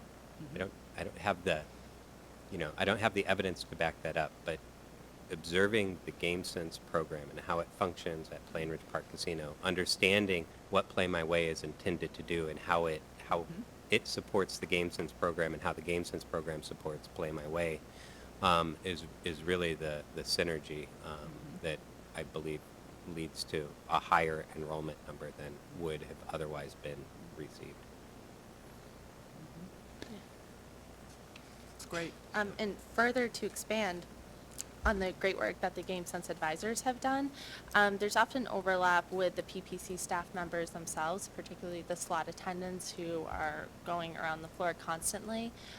So for those attendants who have really gone above and beyond getting people to enroll or simply being there to explain the program or answer any questions has been extremely, extremely helpful in what we consider to be the success of the program as well. One other metric which I wanted to offer to you was the $5 food vouchers, which we offer to anyone who enrolls in the program for the first time. So to date, the commission has paid out $13,105 in the past year for individuals who have turned in their vouchers. That makes up about 25% of patrons who are eligible to receive a voucher and actually redeemed one. So the caveat sort of is that, yes, we can count the exact number of vouchers that we give up, but it doesn't mean that someone is going to use the entire $5. It further doesn't mean that someone is going to use it at all. They just may want to enroll in the program, but that is based on the number of people who were eligible to receive But the can't voucher. we extrapolate and say that they're not signing up because of the $5? They're signing up because they want to sign up. If only 25% are even using it. I agree. I'm astonished by that. Yeah. So One of the dangers was that they'd sign up for their $5 and then unenroll. That's what we were always worried about. Yeah. Great. What's the schedule? Are you finished? I'm finished with my section. Yeah. I wanted to come back and talk about evaluation, if I Okay. may. Good. So, one. Before Go you do ahead, that, I'm Mark, sorry. because this may be just part of the numbers discussion. There's a 30-day, somebody can enroll and play for the day, let's say. And they may not come back until 2 months from that time. But because they have, there's more than 30 days that have passed, Play My Way will offer them again the option to enroll.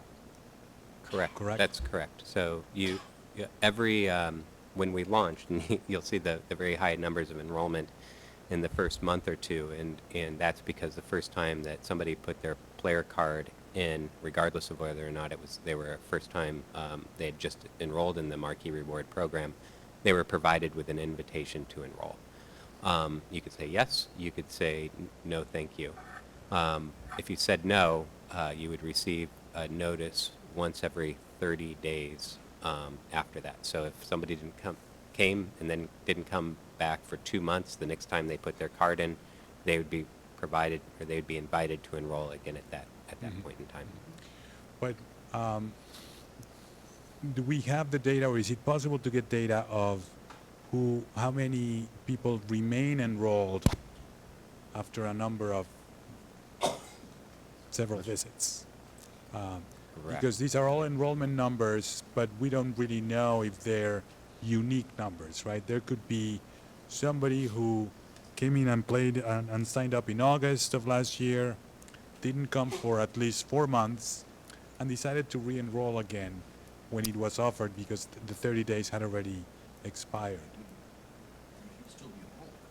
You don't play for 4 months, but you signed up. As soon as you put Yeah. your player card in, it knows you signed up. Correct. It doesn't lapse. It doesn't lapse, and it would only if you remember said no. the budgets that you had set up 4 months earlier. But I could set up a budget only for that session, right? For the one session? No, you would set it up, if you're saying you're referring to setting up a daily budget. If you Yes. set up a daily budget of $50, it would track your play during that gaming day and provide you with those notifications. When you come back 4 months from then, you would still have a budget set at $50 You'd still unless be you change enrolled, it. You're right. still enrolled, correct. Okay. So the once a month is if you've said no the first time, then they ask you again. You get offered. af- So you're always enrolled until you proactively unenroll. Correct. So the 10,000 are unique people. Yes, that's correct. What level of, I mean, short of the work of, the Game Sense team down there, what kind of ongoing awareness, promotion, advertising of the program goes on, either on Plainridge's behalf or in addition to what our Game Sense team? Yeah, that's a great question, and I'll see if I can remember everything that's out there currently. We had a significant effort at the launch of Play My Way. Mhm. That was renewed in August of last year during Responsible Gaming Education Week when we partnered with the Mass Council and with Plainridge Park Casino to really put Play My Way as the central theme for that week. Ongoing, we have, there's digital signage at the casino as well as poster board signage that you see as you're walking through the gaming floor. We have a short video that we have on the MGC website. We also have that on the GameSenseMA.com website. There's Play My Way signage and additional information from rack cards to brochures at the GameSense Information Center. I believe that covers it. Does that sound? Yeah, we're also going to continue the first-time enrollment incentive program into FY18. Okay. So No, excellent. The numbers are tremendous. So I would say we are pleased with the numbers of enrollment, and that's, in my view, one measure of success. Another, though, is the evaluation. How effective is Right. Play My Way and in providing informed player choice, that it really does provide people with information that informs their gambling decisions. And that's the key question that we continue to work towards answering through our evaluation with Harvard Medical School, Cambridge Health Alliance Division on Addiction. Gathering that data has been challenging. It's certainly getting Play My Way launched has had its own challenges, but then capturing the data that we need to give to our evaluation team so that they can answer that question has had multiple hurdles along the way. Without going into great detail about those hurdles, I do have to say, as recently as just before this meeting, I had a meeting with Scientific Games and the Division on Addiction. We are hopeful that the last hurdle, and hopefully the last hurdle, has been crossed, and that we are on track to have an evaluation report in August, so in about 2 months. Are we the only ones really trying to evaluate the program, or have others attempted to? Now, there's been other attempts to evaluate what is most broadly called pre-commitment tools that have been implemented in other jurisdictions. I would say, even since we launched, there appears to be a growing body of evidence that would support the efficacy of play management tools or pre-commitment tools. There's many challenges that every jurisdiction that has this type of tool has implemented it in a slightly different way. So that creates one challenge. Another is the way in which data is being collected, and the metrics for measuring success are different. When we launched this and contemplated this 2 years ago, we basically said evidence is inconclusive. We don't know. Some research is pointing that it's promising or effective. Some say that it is not.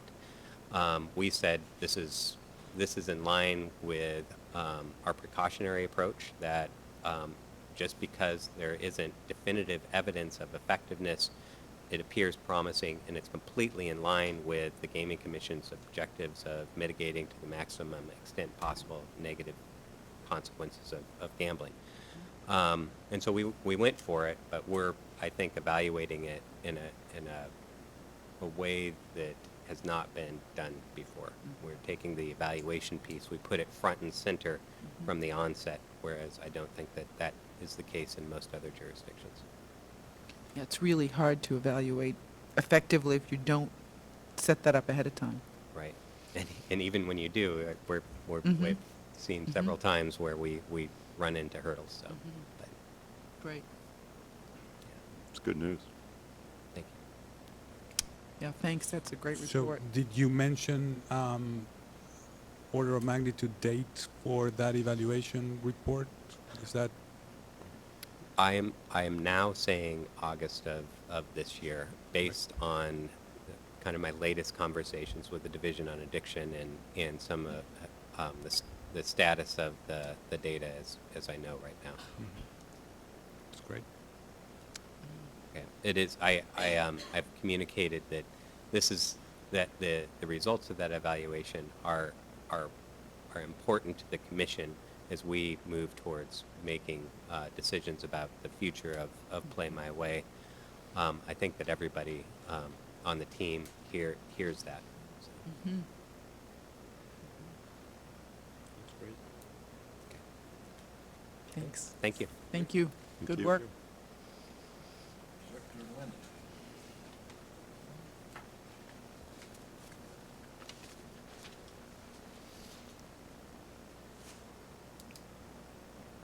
Thanks, Marlene.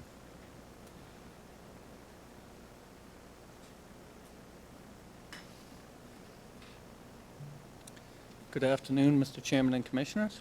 Good afternoon. I'll try to get us back on schedule. If you notice you don't have anything in your packet, that was intentional. I'm here to give you an update on our annual audit of licensee gaming operations in Massachusetts. While I'm sitting here before you, giving you the update, it would be irresponsible of me to not state that this audit is only possible due to the daily work of the gaming agents, the input of the financial investigation staff, the direction and review of the MGC's internal audit risk and compliance working group, the cooperation of our only operational licensee, Plainridge Park Casino, and the development of testing procedures, work papers, and expertise of the public accounting firm Eide Bailey. Section 65 of Chapter 23K of the Mass General Laws calls for the Massachusetts Gaming Commission to perform audits as often as it deems necessary, but not less than annually, on the accounts, programs, activities, and functions of gaming licensees. It also requires the MGC to submit a report to the clerks of the House of Representatives and Senate, which shall include but not be limited to: 1, the number of audits performed under Section 65, 2, a summary of findings under the audits, and 3, the cost of each audit. So I'll do my update in that order. The MGC performed only one audit as required by Section 65 of Penn National Gaming at the Plainridge Park Casino. The Massachusetts Gaming Commission, in conjunction with the public accounting firm of Eide Bailey, conducted this audit for the period of January 1, 2016 through September 31, 2016. The audit, as required by the statute, was conducted according to generally accepted auditing standards established by the American Institute of Certified Public Accountants and the standards established by the Public Company Accounting Oversight Board. The audit was intended to test Plainridge Park Casino's compliance with the MGC's minimum system of internal controls, as well as its own stated system of internal controls, processes, and policies in the following areas: electronic gaming devices, inclusive of count procedures, metering, meter variances, and cashless wagering; cage and credit, which included inventory, kiosk inventories, transfers from the cage, closeout forms; and then information technology, inclusive of physical access and maintenance controls, backups, and data protection. Representatives from the MGC as well as Eide Bailey performed on-site testing in the above-mentioned areas from November 7th, 2016 through November 11th, 2016, so it was a 5-day on-site engagement. The audit resulted in no issues of noncompliance with CMR 138, 3 recommendations for stronger controls, and 4 observed exceptions to PPC's written system of internal controls. While I'm not able to go in depth into the findings from this audit due to the non-disclosure agreement executed between PPC and the Mass Gaming Commission dated February 4th, 2016, I am able to discuss in broad terms the result of the audit. First, and I think the most significant result of this audit, is the MGC and PPC's internal audit team will collaborate on future audits.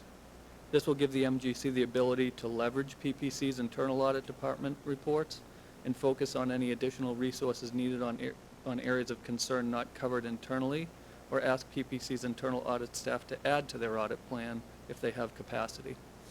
The methodology for doing this will be to have MGC work alongside PPC internal staff for a minimum of 2 of the planned internal audits. The MGC's internal audit risk assessment and compliance working group will choose those 2 engagements. Second area that we recommended for increased control was through our audit, we documented the PPC has both written systems of internal controls as well as written standard operating procedures, and that there are times where the 2 need to be cross-referenced, as some control activities are contained in the standard operating procedures but not mentioned in their internal control documents. PPC is currently undergoing a thorough review of its written and submitted internal controls and will be updating us on areas that need to be changed. A subset to the second issue, we found areas where PPC's actual operating procedures or controls have changed from the time when they were first written. Many times this change is due to operational efficiencies that they've experienced, but the written controls just haven't kept up. We did not have a concern with the new operational procedures, but did note to PPC management that the written controls should be updated and submitted to the executive director for approval. The final issue of note that was addressed in our report was information technology backup procedures. It's important to note here, all of these issues in IT were self-reported by PPC. So we were just following through on their own self-reported risks and concerns. Prior to our audit report being completed, PPC had either addressed those areas of risk or come up with a plan to mitigate the risks that we were satisfied with. The total cost of the audit was $24,402.44. The cost of this audit was very low due to the fact that MGC staff from the IEB gaming agent, financial investigators, the finance office, the MGC IT office, as well as the MGC internal audit risk and compliance working group took on both drafting and testing roles during this engagement. The public accounting firm of Eide Bailly made sure that the audit was performed as required in accordance with generally accepted auditing standards and lent expertise in sampling, testing, and reviewing current controls. That's the extent of the update. So if I could just add 1 or 2 things. First of all, I'd like to thank Derek for all his work. We also had some what I would call guidance from Commissioner Zuniga. Thank you very much. We're a unique agency because we have both audit responsibilities and we get audited. So I think our ability to understand both sides of that equation work to our benefit, just to make sure, and this was really our first one, to make sure any findings or concerns we had were really based on data and evidence and potentially not on miscommunication or any other external factors you'd hate to get in the way. And I think we achieved that. Plain Ridge Park Casino was very cooperative, and we've developed a strong process going forward. We may lean on Eide Bailly 1 or 2 more times, but this is something we'd like to have the capability to do in-house as we, expand that capability and think about our Category 1 licensees also. Yeah, let me just add to that the cost that was mentioned was only the field work and the cost associated with Eide Bailly. I would argue that there's significant resources that we spent, but we're not quantifying internally in terms of thinking about testing and then drafting, the audit findings from again the collaboration of IEB and finance. Let me just mention one thing about the first finding. And that is a very quick update that we are already executing on the recommendation of that finding, which was more of a process finding in my view, one in which we will shadow and understand their own internal audit plan that PPC has. We've selected preliminarily the audits that we will shadow on and review work papers on as part of our most recent meeting of that internal audit and risk assessment working group. And that's something that we're already implementing, which I think is very positive. The others, as you mentioned, are things that they will address and will verify accordingly. Thank you. Thank you. Thank you. Thanks. Thank you. Good report, thanks. Thank you. Next up, Director Griffin.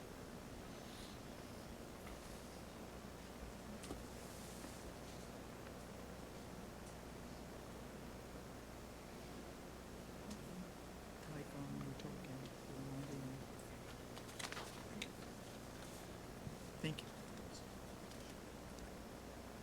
Just reviewing, we're not voting on. It's fine, yeah. Jill, but it's John.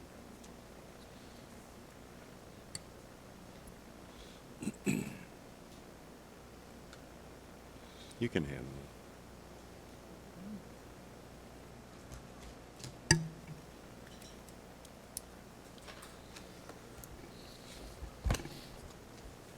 Welcome. Good afternoon. Good afternoon. Good afternoon.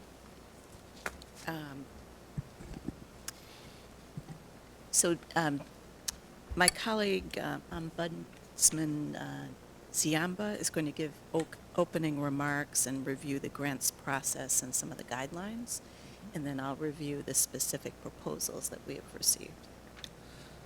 Thanks, Jill. Mr. Chairman and Commissioners, today we begin our review of the 2017 Community Mitigation Fund recommendations from the review team. We received a total of 22 applications over 5 different types of applications: specific impact grant applications, transportation planning grant applications, tribal gaming technical assistance application, use of reserves, and workforce development applications, which we discussed today. No votes have been scheduled for today.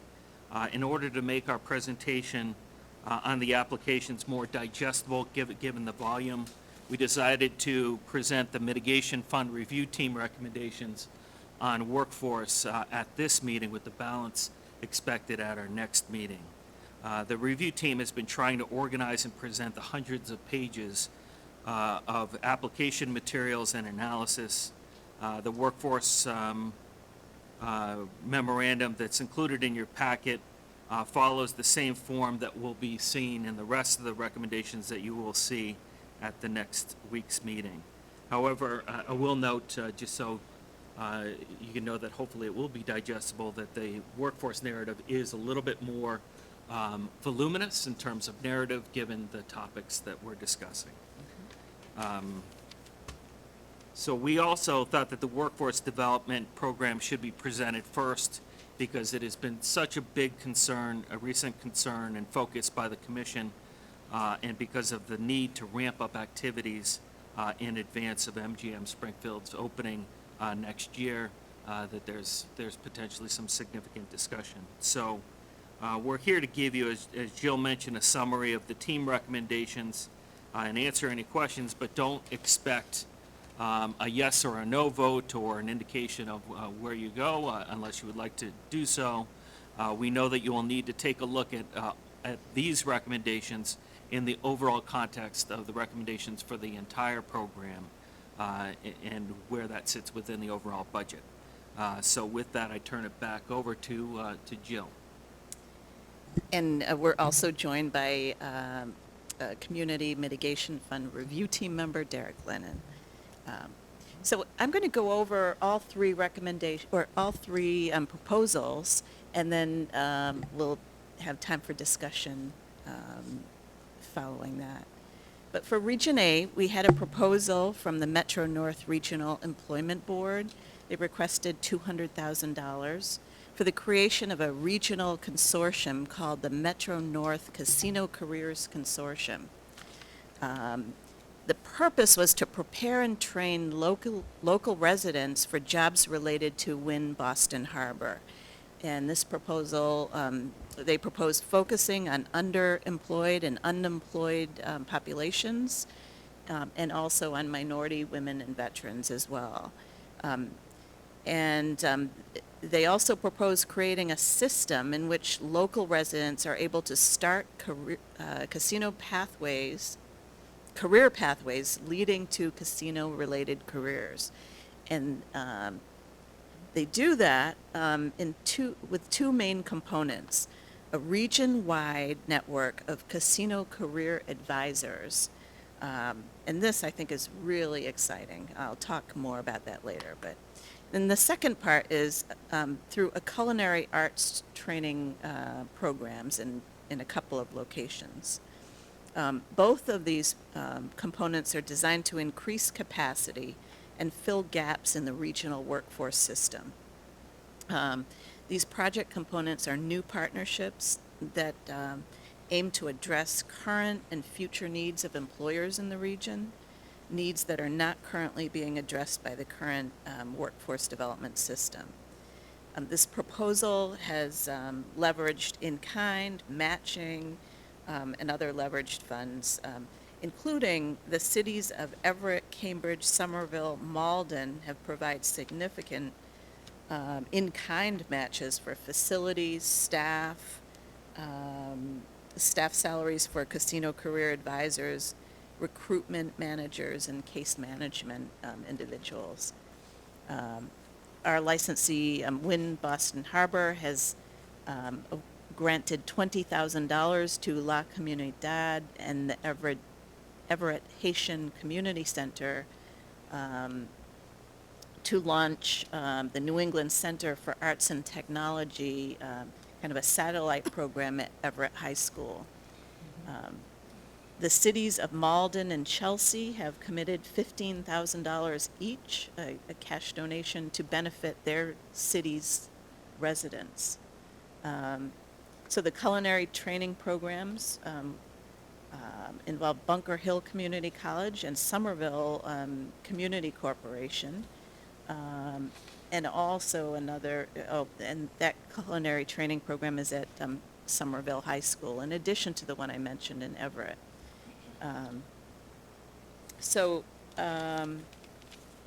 The outcomes, they plan to serve 100 local residents, placing 75% in culinary-related jobs, and they projected an 85% retention.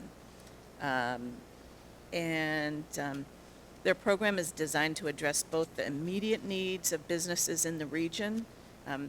Currently, there is a shortage for culinary-related workers in the region, and build a pipeline of talent for future opportunities at Wynn. The Regional Employment Board's application, the review team felt, met the purpose of the 2017 Community Mitigation Fund guidelines. The committee felt this was an innovative, collaborative solution to meeting the needs of the region. And the committee recommended full funding in the amount of $200,000. As I mentioned throughout the proposal, some of the strengths were the leveraged funding, the regional partnerships, and the cities at the table, the data tracking that they mentioned in their application, and the direct relationship and potential benefit to Wynn Boston Harbor. And also the focus on the unemployed and underrepresented populations. So Sure. that was, I was going to ask, were you going to go to the next one, or could we ask questions about some of the specifics of these requests? How did you want to? Sure, however you want to do whatever you would prefer. Were you done with the overview? I was done with this one, sure. Okay. Yeah, I had a couple of questions. Yeah. You mentioned there's 100 local.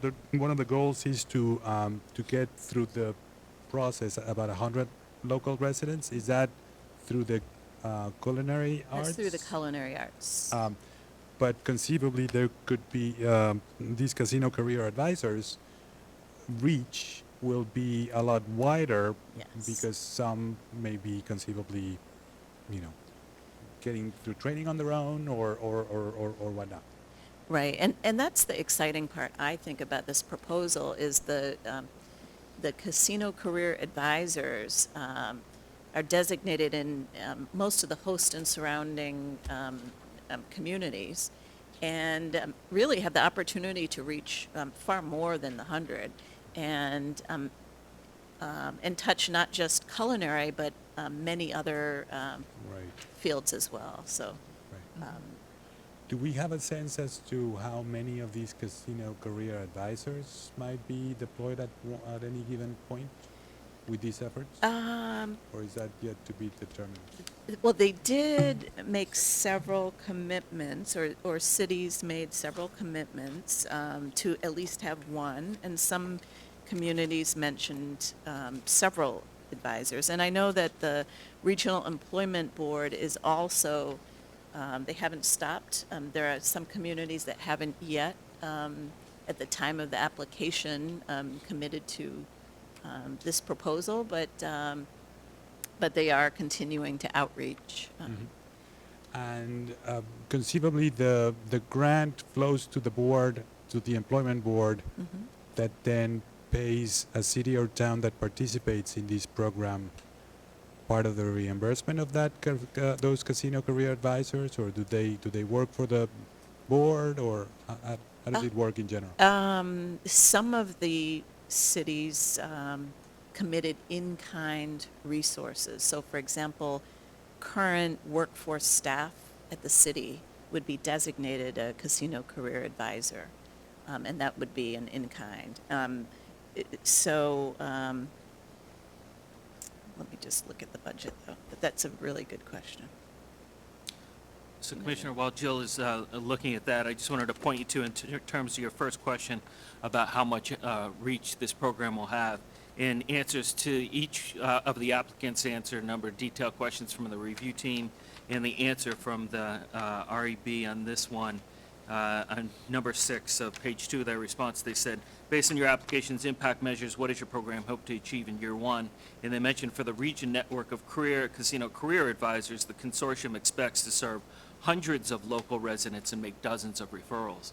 So that's over and above the other number that we received, the 90, the 100, or was it 90 or 100? 100. 100. Yeah. 90 out in Western Mass. Well, is it in general, the grant funds would go to the board, to the Regional Yes. Employment Board? And is it fair to say that they'll use them at their discretion where the highest impact That's right, yeah. areas?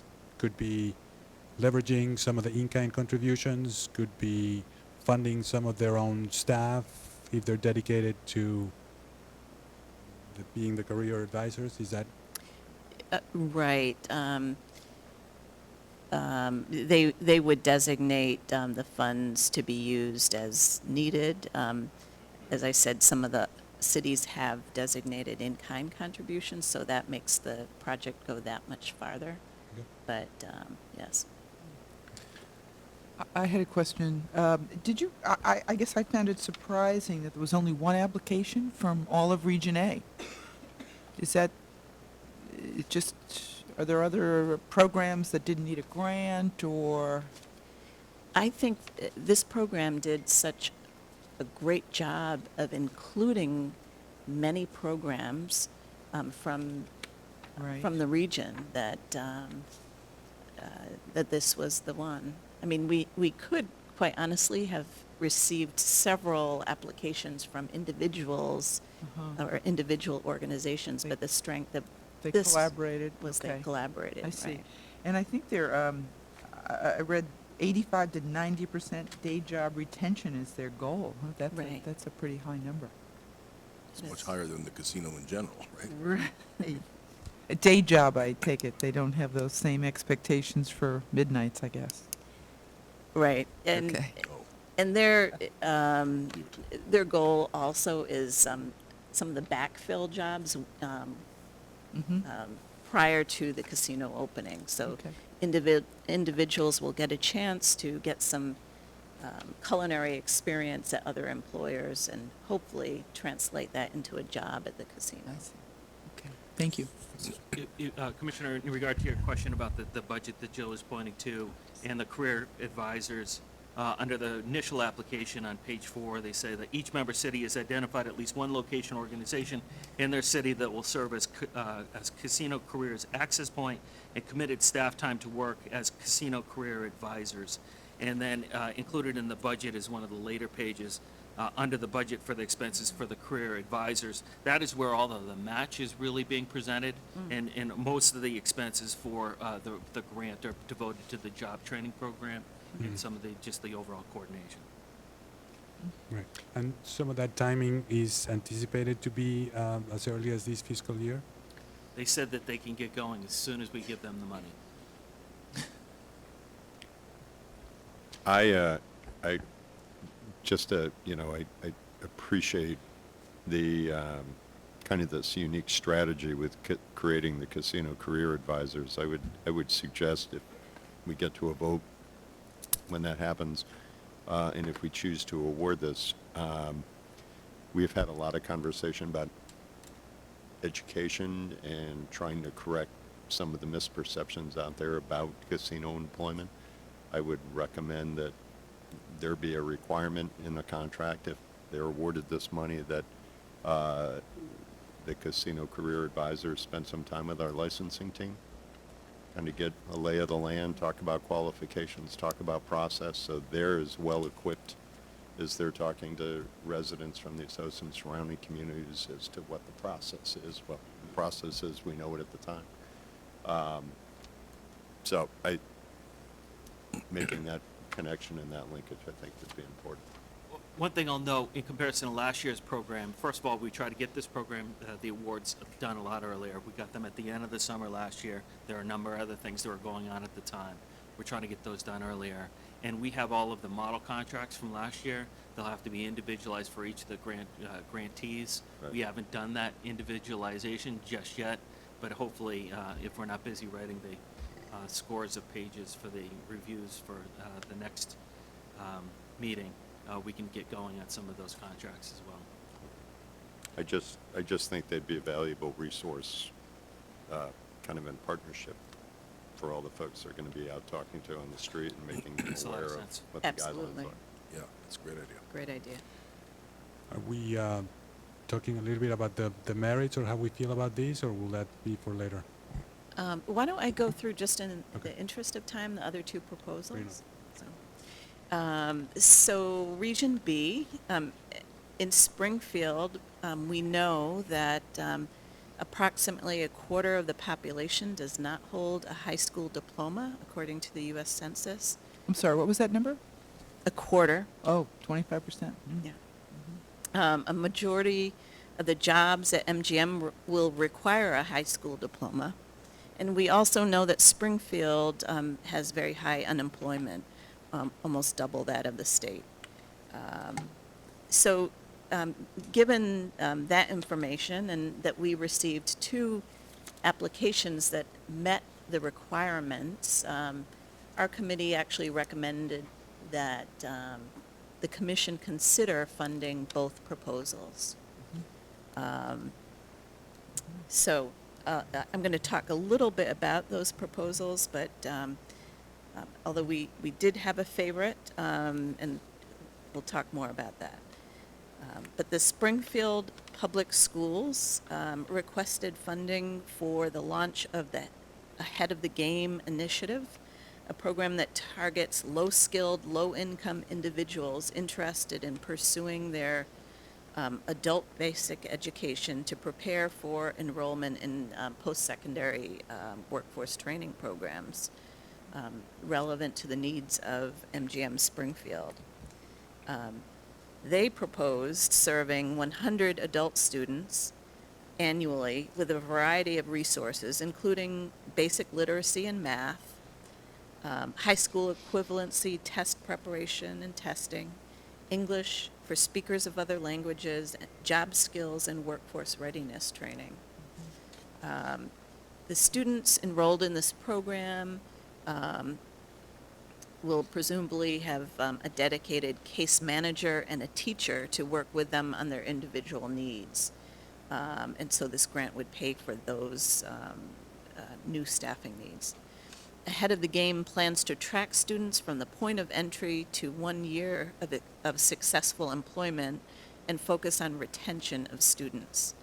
The case manager will work with the community-based organizations and workforce development organizations to secure internships and apprenticeships, as well as full and part-time employment to help students build their resumes and help them to become employable.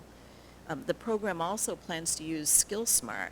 As we know, this is the same software platform that MGM will be using to help students look at their skills gaps and their strengths.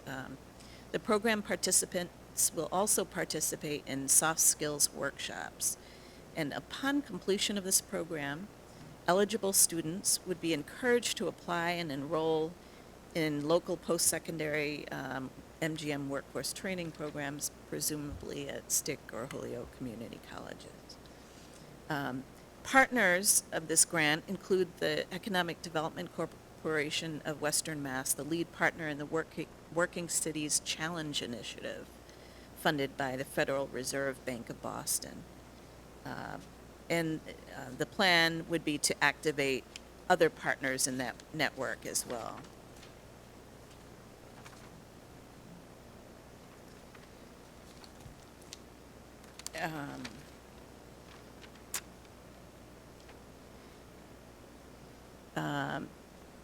The goal is to measure the number of students enrolled, or these are more, I guess, metrics, to measure the demonstrated improvements in math and literacy levels, the number of diplomas obtained, and placements in permanent employment generally, and also permanent employment with MGM.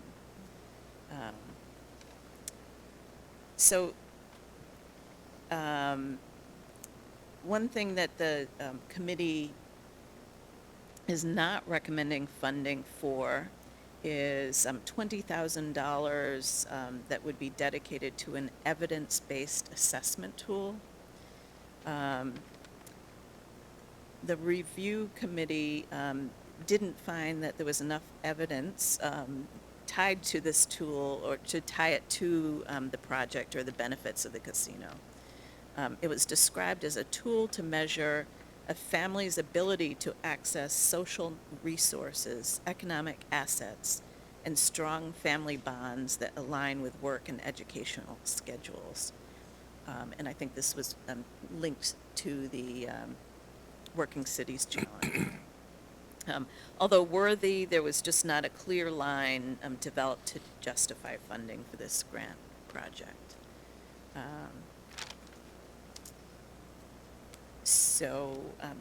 Any questions on that proposal?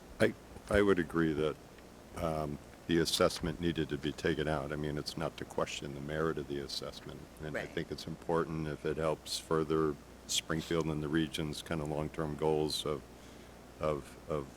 some of the employment initiatives, I guess, taking up under this Working Cities Challenge. It's not something that necessarily is, should be dismissed. I was just, as I read through it, there was just some lack of clarity around it. There was one amount that was requested, but they estimated the budget for the assessment at something else. So I can see taking that out because of the clarity issue. You know, I think Springfield Public Schools is in a relatively good position in terms of working with the local stakeholders and identifying folks for the program, maybe even reaching out through their, student population to find parents or relatives that might be interested in the program. They certainly make a great argument in terms of the need, which I think both Springfield applicants shared pretty well. I had, one concern, as I read through the proposal the first time, and I know there was some clarification to it. in some of the follow-up questions that you asked the applicant, there was some reference to the community mitigation funds being used for reimbursing the expenses of the program.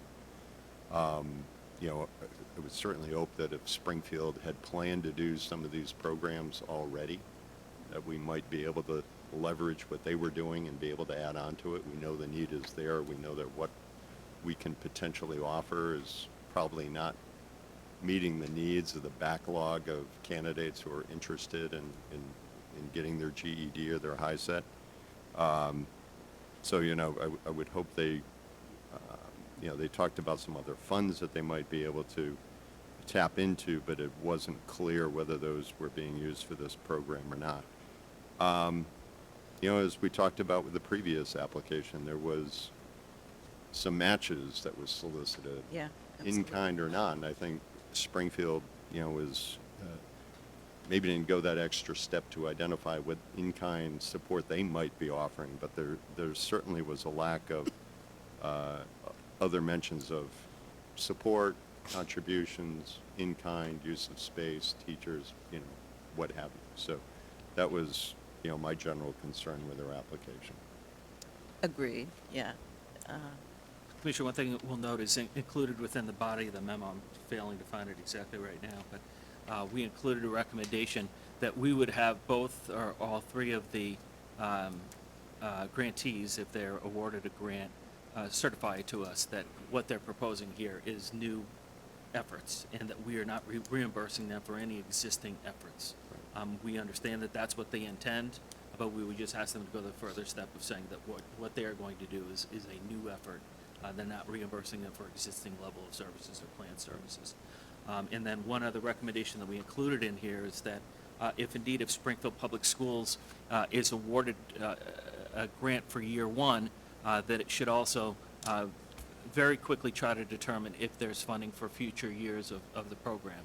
We note in here that there is a provision in the host community agreement for community development payment, $2.5 million annually once MGM is up and operational, that among its purposes can be for the general benefit of the citizens of the city of Springfield, and they specifically reference the need to make sure that we have a educated and trained workforce. And so we understand that that was probably always intended, and hopefully that the city of Springfield can, once MGM is up and operational, they have those dollars can help out with some of these workforce needs. Absolutely. I mean, this seems to be the creation of a new program, but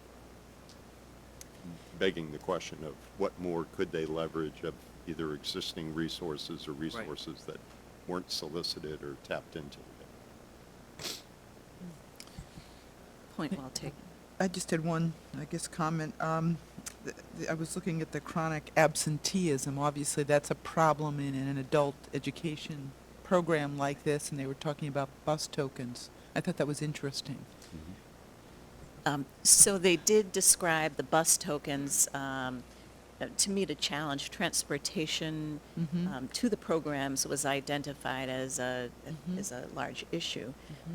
But also, I think they described a new program component, the case management, which I think also Working with these people individually. right. Their goal is to focus on Yeah. retention.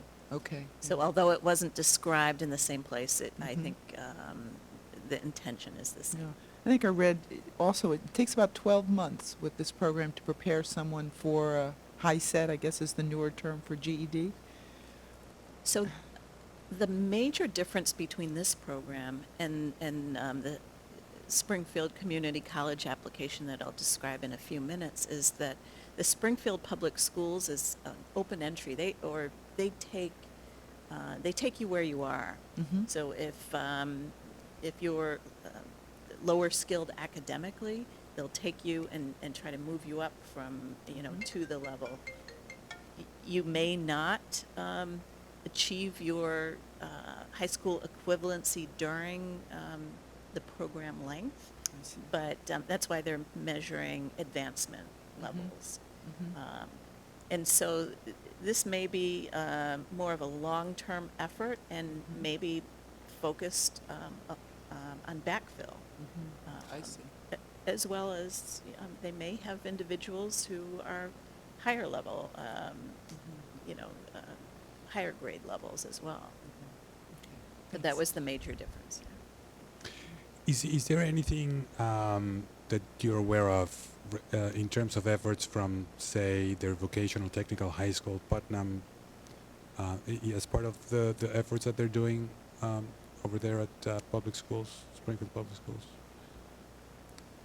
I don't remember if I just dreamt that or read No, it somewhere. no, you read a reference in one of the applications to exploring the opportunity to work with the voc tech schools. Okay. I think by the time this grant came out, there wasn't time to There wasn't time to do that. establish a formal partnership. So, but there is interest, I think, from both. Because there's tremendous existing resources, and I know there's a lot of need and whatnot, but there's a real nexus to their VOTEC. I Right. think.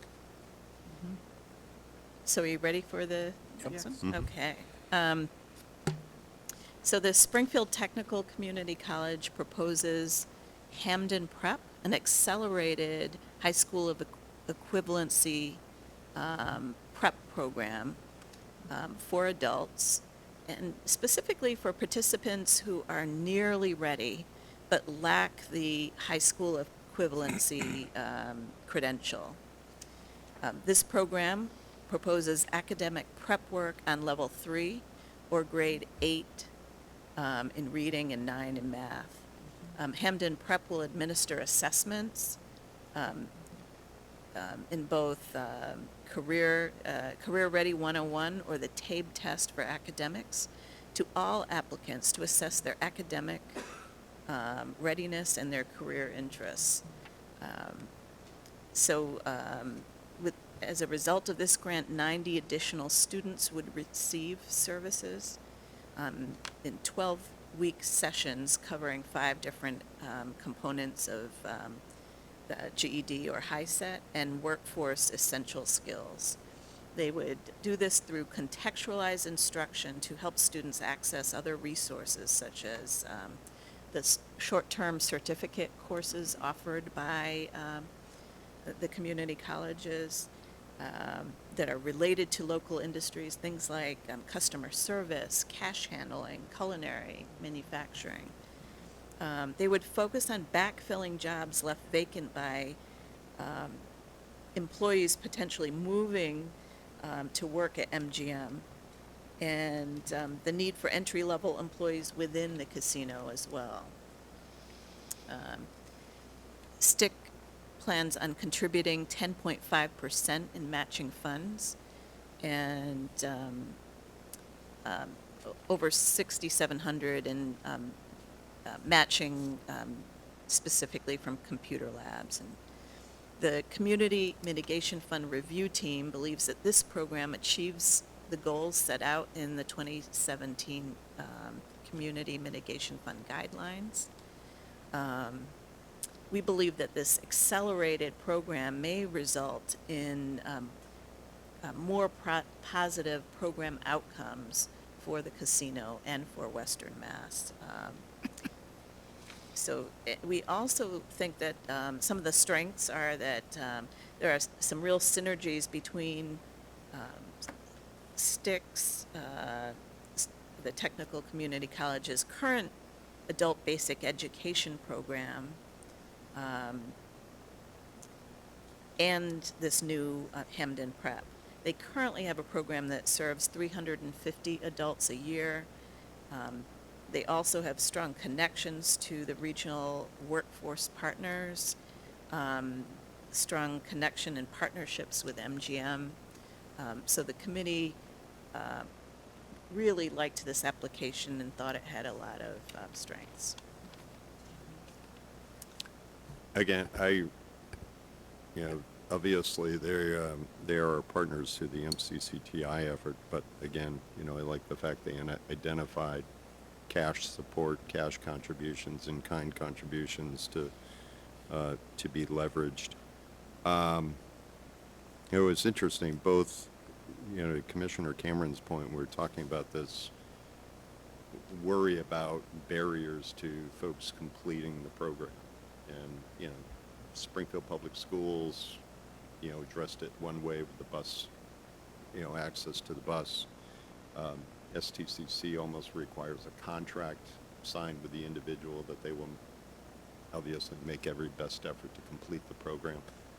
I guess a general question is there, they talk about getting word out about the program. I would think your easiest target would be people who have come in, inquired about the program, put their name on a waiting list. I mean, that seems to be, almost a guaranteed team of people or a group of people that would be, they're interested in it. They'd obviously be willing to commit to the program in a way that would allow for more folks to complete. But just something for them to think about, or Jill, you to think about as you're talking to them in terms of how much promotion versus. Well, I think this program requires some commitments that maybe other programs don't. And so I think they'll certainly target their wait list. I think that's a great suggestion, but the folks on the wait list might not be at the grade 9 or 8 or 9 level. So I do think that they'll want to advertise this generally to, the region. And as you pointed out, both programs are looking at different populations. So if we end up awarding both, it would be great to make sure there's alignment in terms of responsibilities. Somebody comes through Stick's door that might be better suited for the Springfield Public Schools program, that there's some coordination that's going. I think that's exactly right. One of the questions that the review team posed to both of the applicants is, could they work together? And we got some pretty detailed responses, especially from the STIC team. They indicated how they would coordinate in year one and then in future years. In answer to your question, Commissioner, for example, when they say Springfield Public Schools, this is from their answer.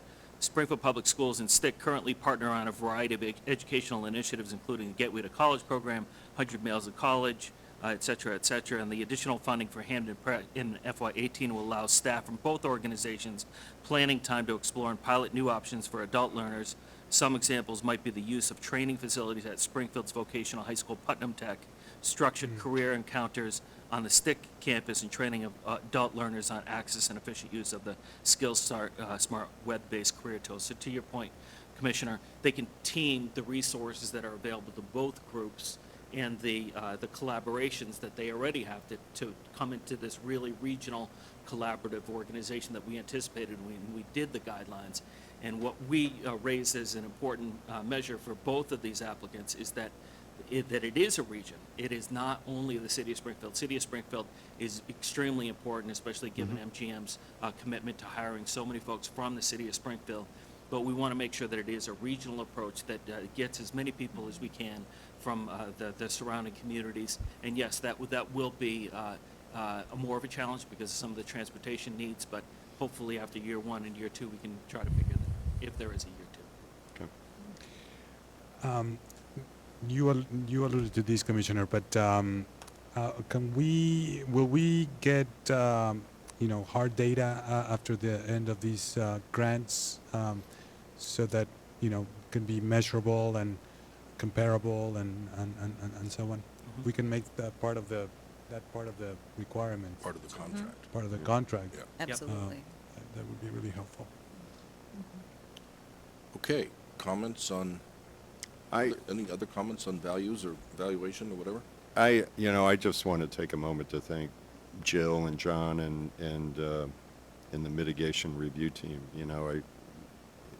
This started with floating this idea by our local community mitigation action committees about the idea of using the mitigation fund for these purposes, and there was resounding support in trying to address a concern that everybody has kind of talked about ever since, the idea of a casino coming into Springfield or a casino coming into Wynn, in terms of what would it do to the workforce. So, I think it's exciting and appreciate all the good work that's gone into it. And I think, where we find ourselves potentially is doing something historic and that no other gaming commission or regulatory body has ever been proactive in thinking about. So thanks for all your And work. I'd like to thank you, Commissioner, because if I recall, it was your idea. It was collectively ours. No, but you've been talking about the need for backfill from almost our very first couple of meetings, about you were sensitive to the fact Everybody's been saying that to us. Well, they are Every now, but- hotel owner and restaurant has been worried about it. that it was some of the first words out of your mouth, so I think it's really important. Yeah, and I see the distinction between the two programs, right? The one is maybe the skills and abilities are at a little lower level, the high school program, or the adult education program, where the STIC program, so you really are servicing two different groups of individuals. Right, we think these programs are complementary. Yes. Well, I like Any other the, comments? I think they're very strong proposals, very worthy. I like the regional approach of the Metro North Consortium, maybe more apropos of the region. It occurs to me that, it might be on the earlier side, but it's a window that closes quickly. So the more we can contribute to the efforts that are ongoing, the better. And similarly, all the feedback from the Region B, from Western Mass, seems to be that this is a high priority. And so the two complementary, although we started with the notion of a pilot program to be, 200,000, the fact that we have two seemingly very complementary proposals is encouraging and worthy of our funding, in my opinion. So, the only point I made already about getting good data that can help us, ascertain the effectiveness and relative merits. However, those are measured, because understood that some are more long-term backfill than others. But I think it's a great set of proposals. Yeah, I do as well, all three of them. I like the fact that they each addressed job readiness and just not job qualification. That's a huge piece. Yes. So, and they each kind of took that on in a little different way, but that's really, it's unfortunate that the turnover is large because people, they may have the GED, but then they're just really not ready for a job because of other issues. So that was an important piece that I saw. Thank you.